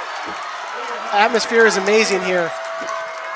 And here comes the kickoff from the Hornets. It will be fielded by one of the upmen. He'll just grab it, and he's taken down hard at the 30-yard line. That was Daquan Williams fielding the ball. No, excuse me, that was Aaron Vehe fielding the ball for the Jets. I don't think it was planned that way, but that's how it turned out. Aaron Vehe had nowhere to go with the ball, tackled at the 30-yard line, and that's where the Jets will start. 5 minutes and 17 seconds remaining in this game. The Jets find themselves down by 1 in a very exciting crosstown rivalry game. It is known as the Island Bowl. The Hornets looking for their first win in the last 5 years in this game. So here come the Jets. They're actually changing up their formation a little bit. They've got Talatasi under center, 2 wide receivers split out. They throw the ball to toss the ball to Tyrell Kerrigan, and he carries it over the left side, fumbles the ball, and the referees are going to say no, he was down before the ball came out after a 7-yard gain by Tyrell Kerrigan on the play. Yeah, 8 yards, excuse me. So stay tuned for our PlayOnSports.com post-game show where we select our player of the game as well as wrap up all the action from this ball game. That's coming up following the game on your destination for high school sports, PlayOnSports.com. That will bring up 2nd and 3 from the 37-yard line for the Jets. They have 2 wide receivers to the left, 1 wide receiver to the other way around, 2 wide receivers to the right, 1 to the left, and the ball carrier, I believe, is Tyrell Kerrigan over the middle. picking up about 5 yards. And excuse me, that was not Tyrell Kerrigan. That was Corey Sales on the carry. And a first down for the Jets.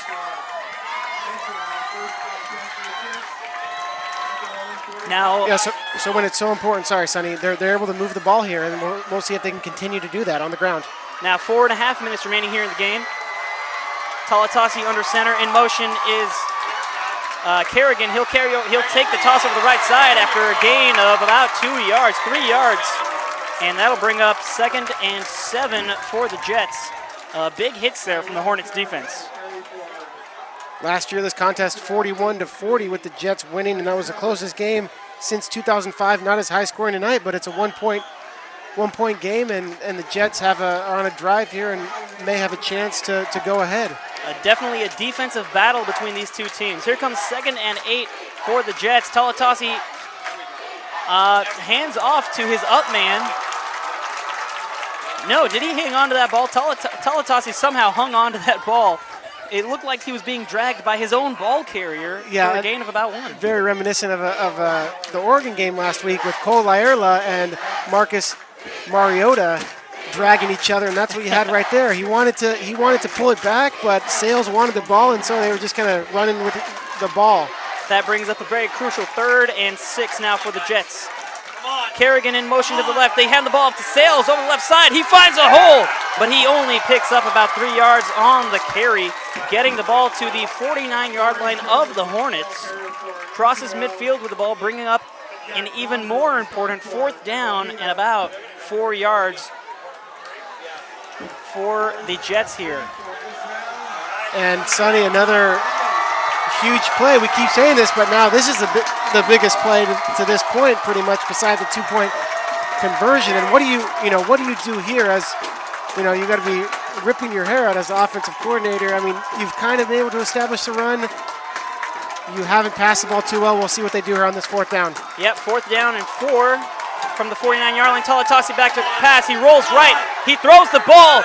A floater. It's picked up and it's dropped. The ball is dropped. He was looking for 2 wide receivers in the area. He had Isaiah Hunter. That ball was dropped by the receiver. And right there, you kind of had 2 receivers in the area with Isaiah Hunter and Kerrigan, and it looked like if Hunter didn't know that Kerrigan was behind him, and you don't know who Talatasi was throwing to, but Kerrigan had the better chance to catch that ball. He did, or at least get a pass interference call because the ball was a floater. Isaiah Hunter there, he had his hands on the ball and it fell out once he was hit. So now with 2 minutes and 31 seconds remaining in this game, the Hornets have the opportunity to run this clock away. The Jets do have all 3 of their timeouts. The ball just short of midfield now at the 48-yard line. Hornets come out in a very tight formation. They have wide receivers to the top and bottom of the formation. Chris Bussey, the playmaker tonight, down on the near side of the field. And that's a false start against the Hornets. That's the left guard there, number 76, Reese Morgan, with the false start. And that's another mistake for the Hornets. That will bring up a 1st and 15 and just pushes them back a little bit. Yeah, and Coach Moyer in that interview, like I've said before, his reoccurring phrase when talking about the game plan tonight and what they need to do to win was eliminate the mistakes. And you don't need that right there in this point of the game. So the Hornets come back out again. They have split eye formation, 2 wide receivers, 1 to the top, 1 to the bottom. And the ball is tossed over to the right side to Adam Awa, and he will pick up about 4 on the play, getting close back to the original line of scrimmage, to the 47-yard line. Gain of about 4 on the play. And that will be a timeout by the Jets with 2 minutes and 14 seconds remaining here in the game. The Hornets are up 15-14 over the Encinal Jets. PlayOn Sports is on Facebook and Twitter, giving you news and information and links to great highlights. Follow us at PlayOn Sports on both Facebook and Twitter. You can also access thousands of live and on-demand games on YouTube at youtube.com/PlayOnNetwork. Keep up with all the high school action every week from your destination for high school sports, PlayOnSports.com. Once again, fans, I'm Sonny Beaupre here with Alex Richmond, and we're calling this very exciting game here from Forrest Klein Memorial Field in Alameda, California. It is known as the Island Bowl between the Alameda Hornets and the visiting Encinal Jets. Not visiting from very far, however, just down the street here in Alameda. It's a very old rivalry, goes back a long way. And now with 2 minutes and 20, they put 6 seconds back on the clock. 2 minutes and 20 remaining here in the fourth quarter. Hornets with a 15-14 lead and the ball, facing a big 2nd and 11 here.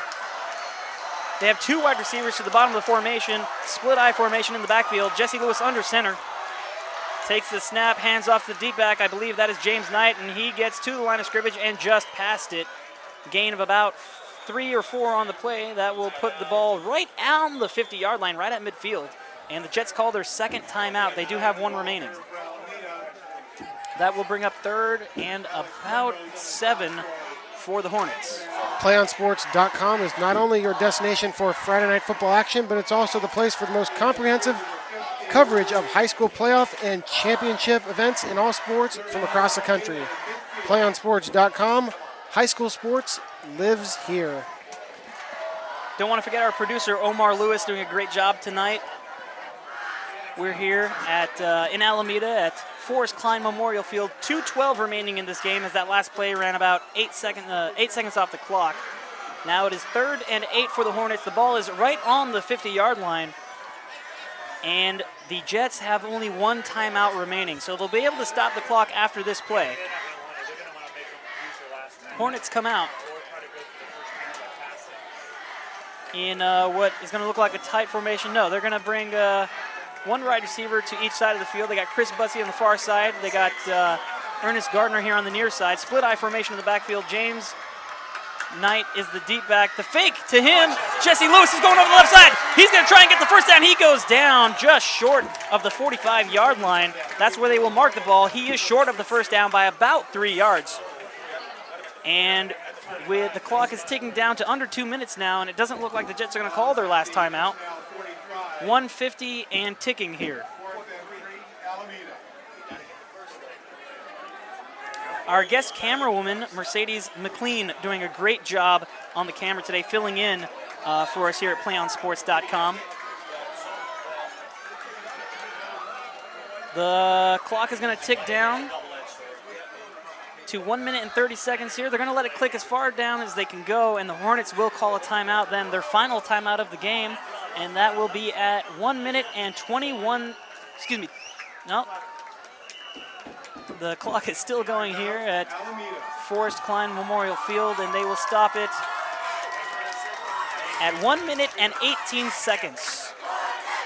1 minute and 18 seconds remaining in the game. Hornets on top of the Jets by 1. It is 15-14.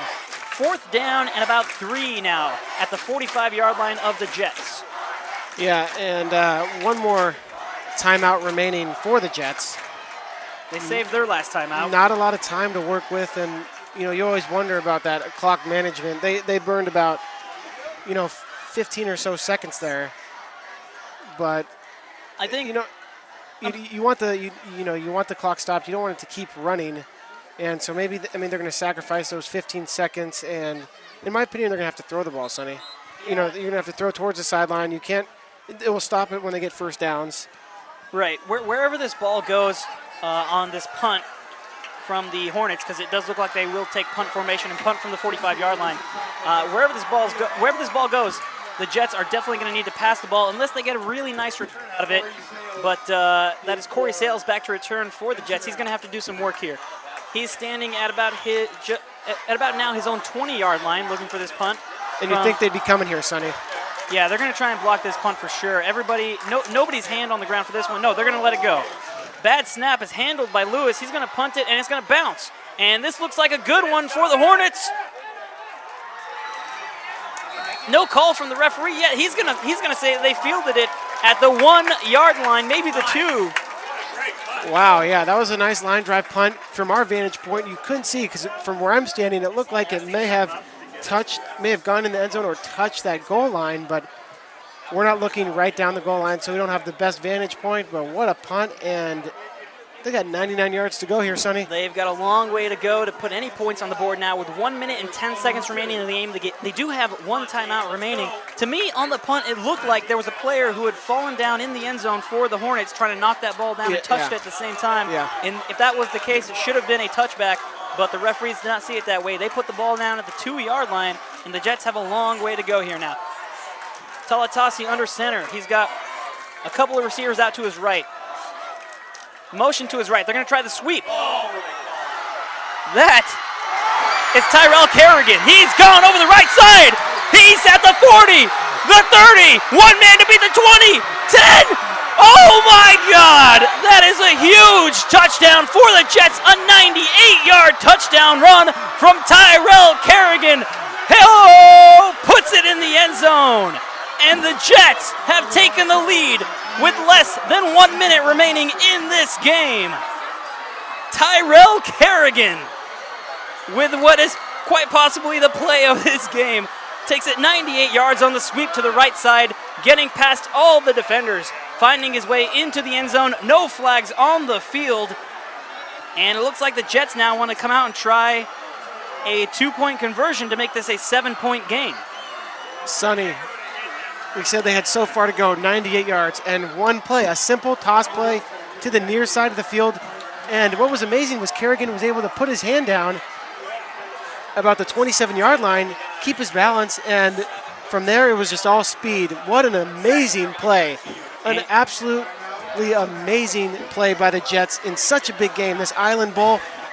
And the Hornets, not that there's 55 seconds left, but they could almost taste it, their first victory since 06, I believe. In what is known as the Island Bowl, yeah. And the Jets right now, they called their final timeout there before the extra point attempt. I don't understand why they would only go for one. In this case, it wouldn't help them necessarily. You got to go for two and take the 7-point lead in this case, right. I believe. Right. But they initially came out lined up in extra point formation, and Emily Rentschler on the field to try the extra point, and she'll go off. So now they are going to go for two. Here come the Jets. They're going to try and make this a 7-point game. And the other way to look at this, 55 seconds remaining in the game, the Hornets don't have any timeouts left. They used all of their timeouts trying to get back into this game, and then so they've taken Emily Rentschler off the field.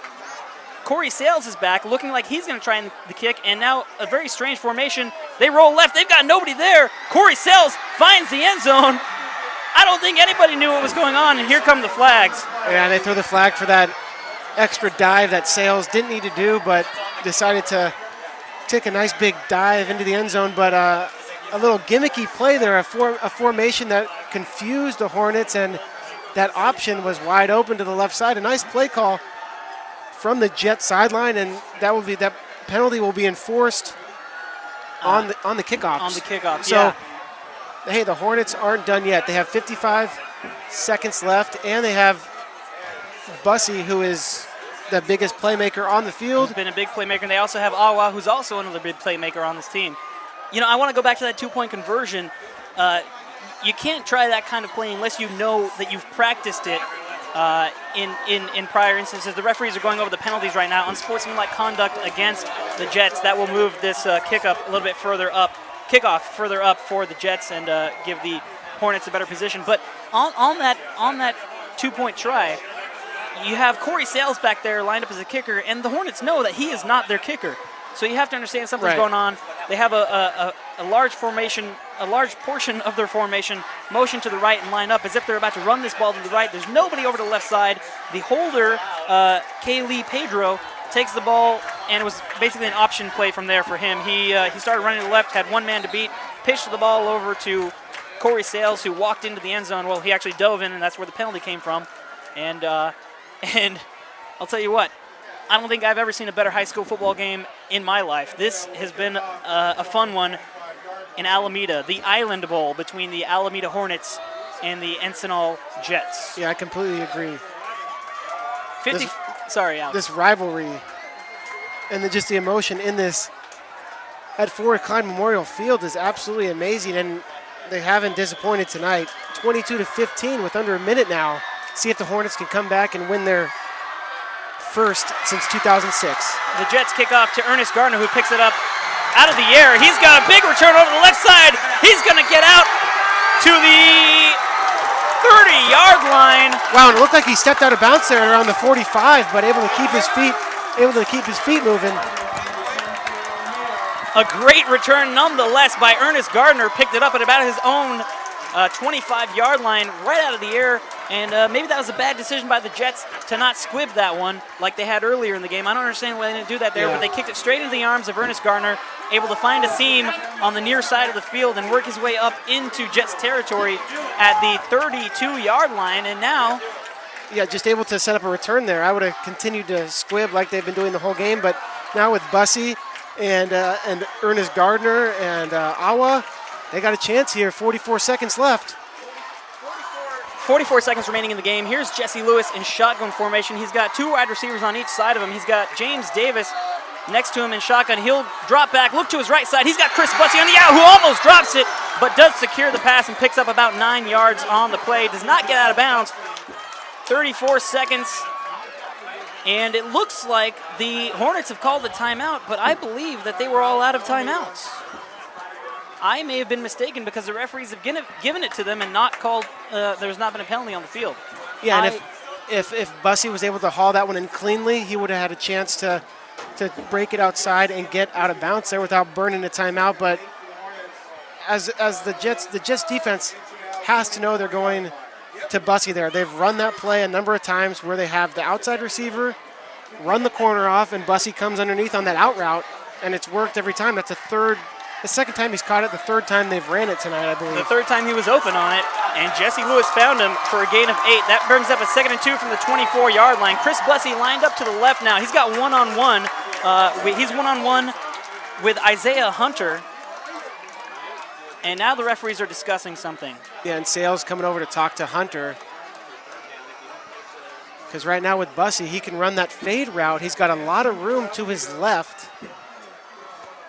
Hunter giving him about a 10-yard cushion. And so the referees are ready to go now. 2nd and 2 from the 24-yard line. Jesse Lewis under center. He'll drop back to pass. Looking for Bussey over the left side. He's got a fade, and he overthrows it, and it's intercepted by Isaiah Hunter. He's got room over the right side and a couple of blocks. He's got Corey Sales in front of him.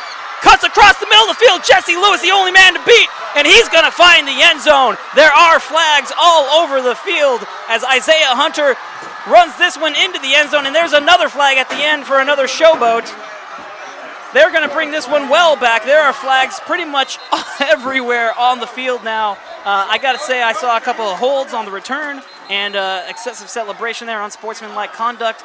But any way this goes, they cannot take possession away from the Jets, and they have just sealed this game. Yeah, and Sonny, on that play, as Bussey's down in the end zone, they had him.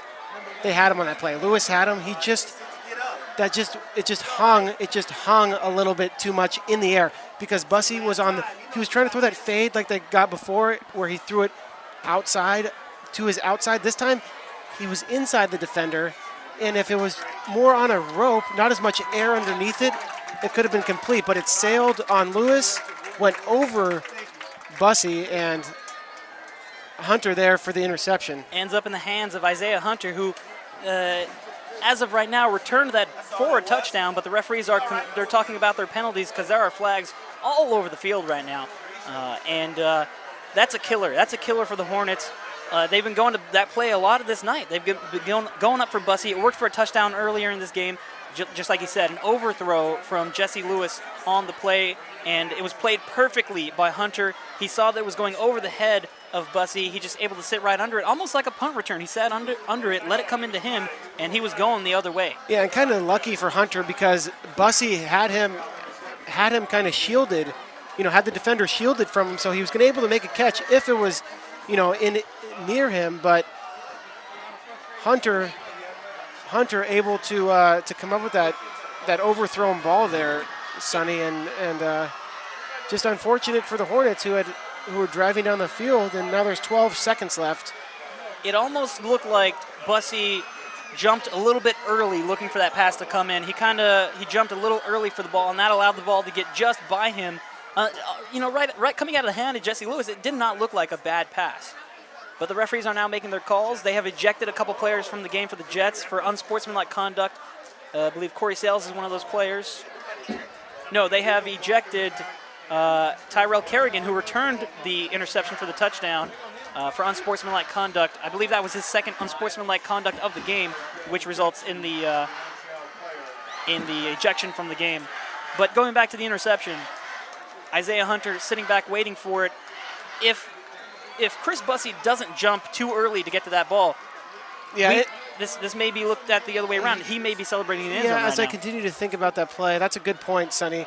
You know, Hunter was kind of sitting on that fade route because he got beaten earlier on that touchdown. So he was standing where he thought the ball was going to be, and it was there. And he may have jumped a little early, Bussey, because he kind of stopped his route instead of continuing to run. Right.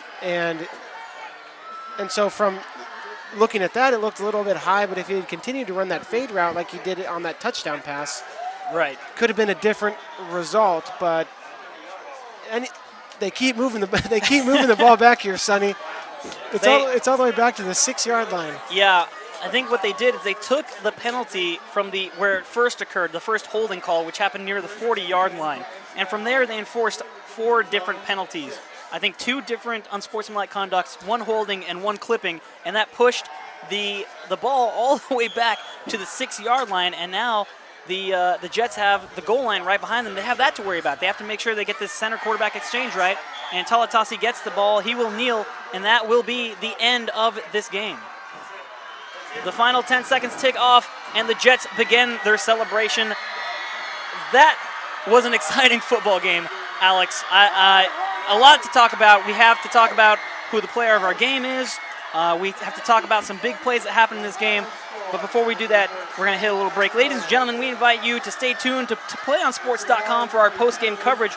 We'll wrap up all the amazing action in our post-game show, and we'll have an interview with our player of the game. That's coming up in just a few minutes. Once again, the final score, the Encinal Jets have defeated the Alameda Hornets by a score of 22-15 in one of the most amazing football games I've ever seen in my life. Here on Friday Night Football on PlayOnSports.com, your destination for high school sports.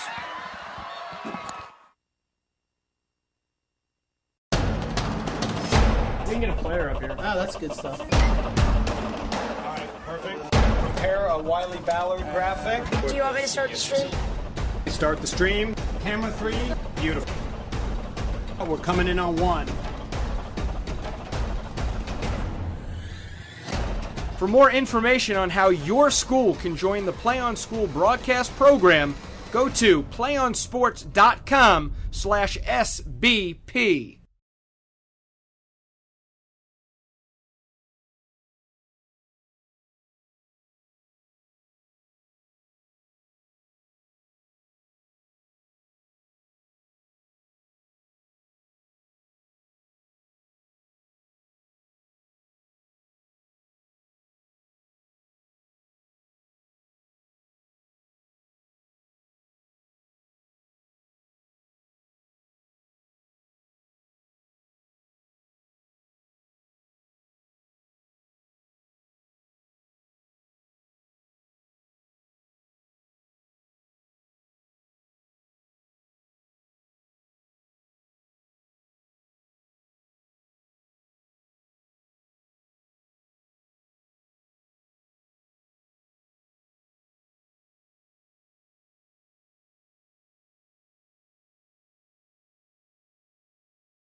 Welcome back to PlayOnSports.com. We are here where the final of tonight's game was the Encinal Jets 22 and the home Alameda Hornets 15. And the player of tonight's game is Tyrell Kerrigan. Tyrell, with less than 2 minutes left, there's like a minute and 10 seconds left, and the Hornets had just put a touchdown on the board to put themselves in a leading position, 15-14, with a minute and 10 left. You guys have struggled running the ball a little bit tonight. What did Coach tell you guys when you guys were pushed up against your own 2-yard line with a minute 15 left? You needed to score.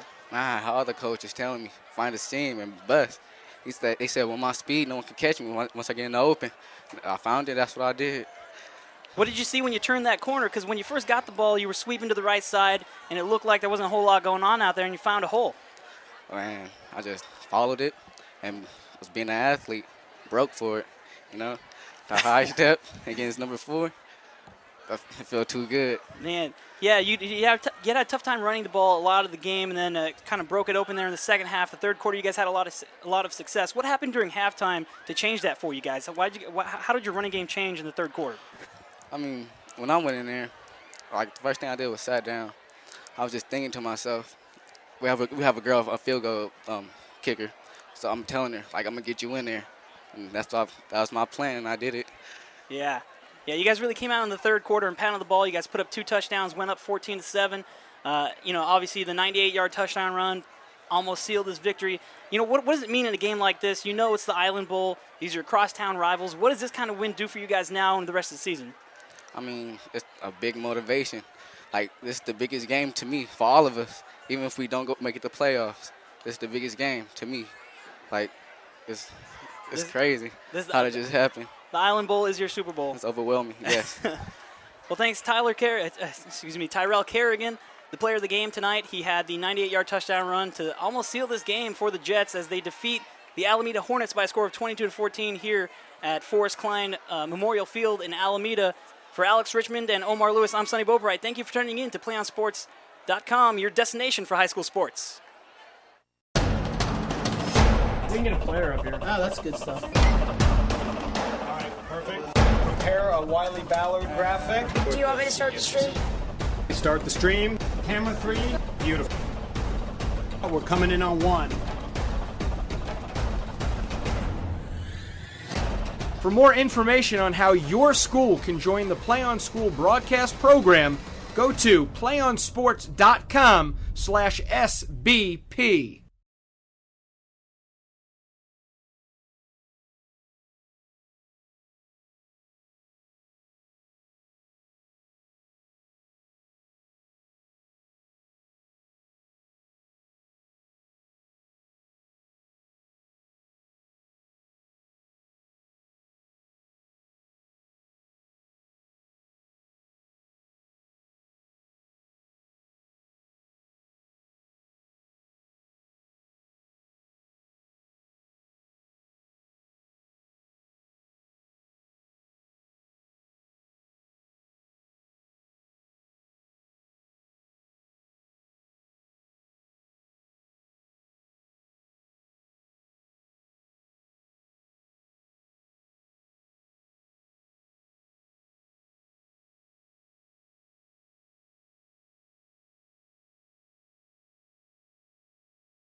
All right, folks, and welcome back to Alameda, California, and the PlayOnSports.com Friday Night Football game.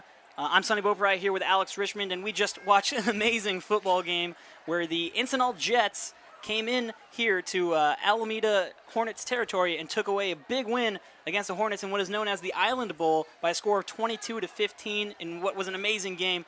Alex, first half, we go into halftime with a 7-0 score. Hornets really dominating the game, doing what they wanted with the ball when they wanted to, and the Jets really couldn't seem to get any kind of offense going. What changed in the second half? What worked out for the Jets?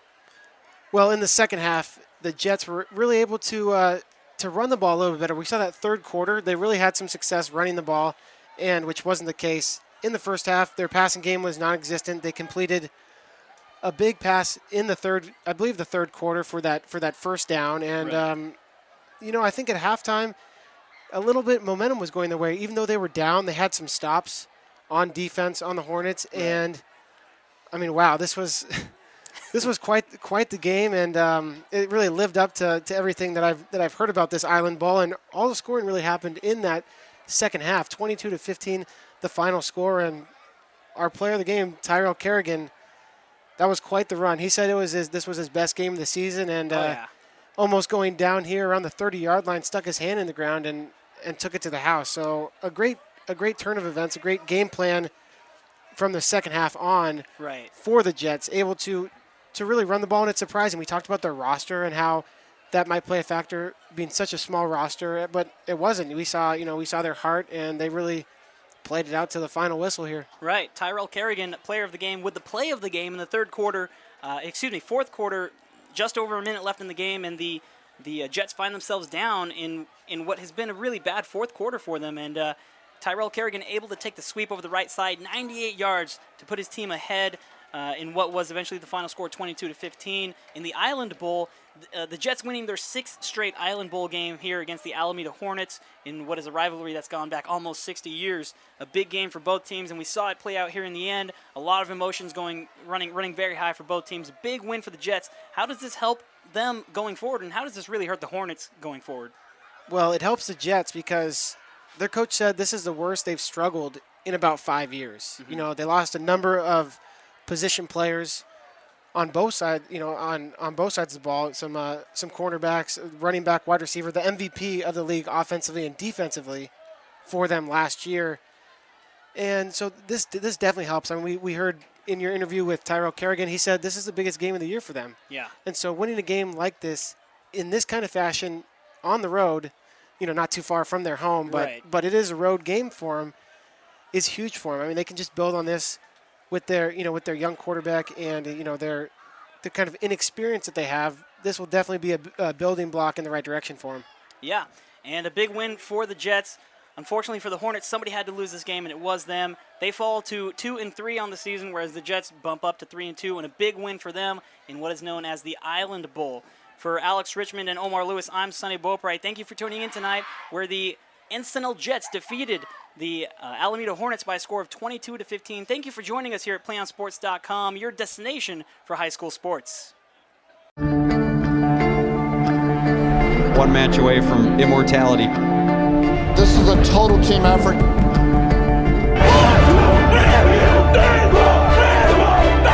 gonna come at you. One shot.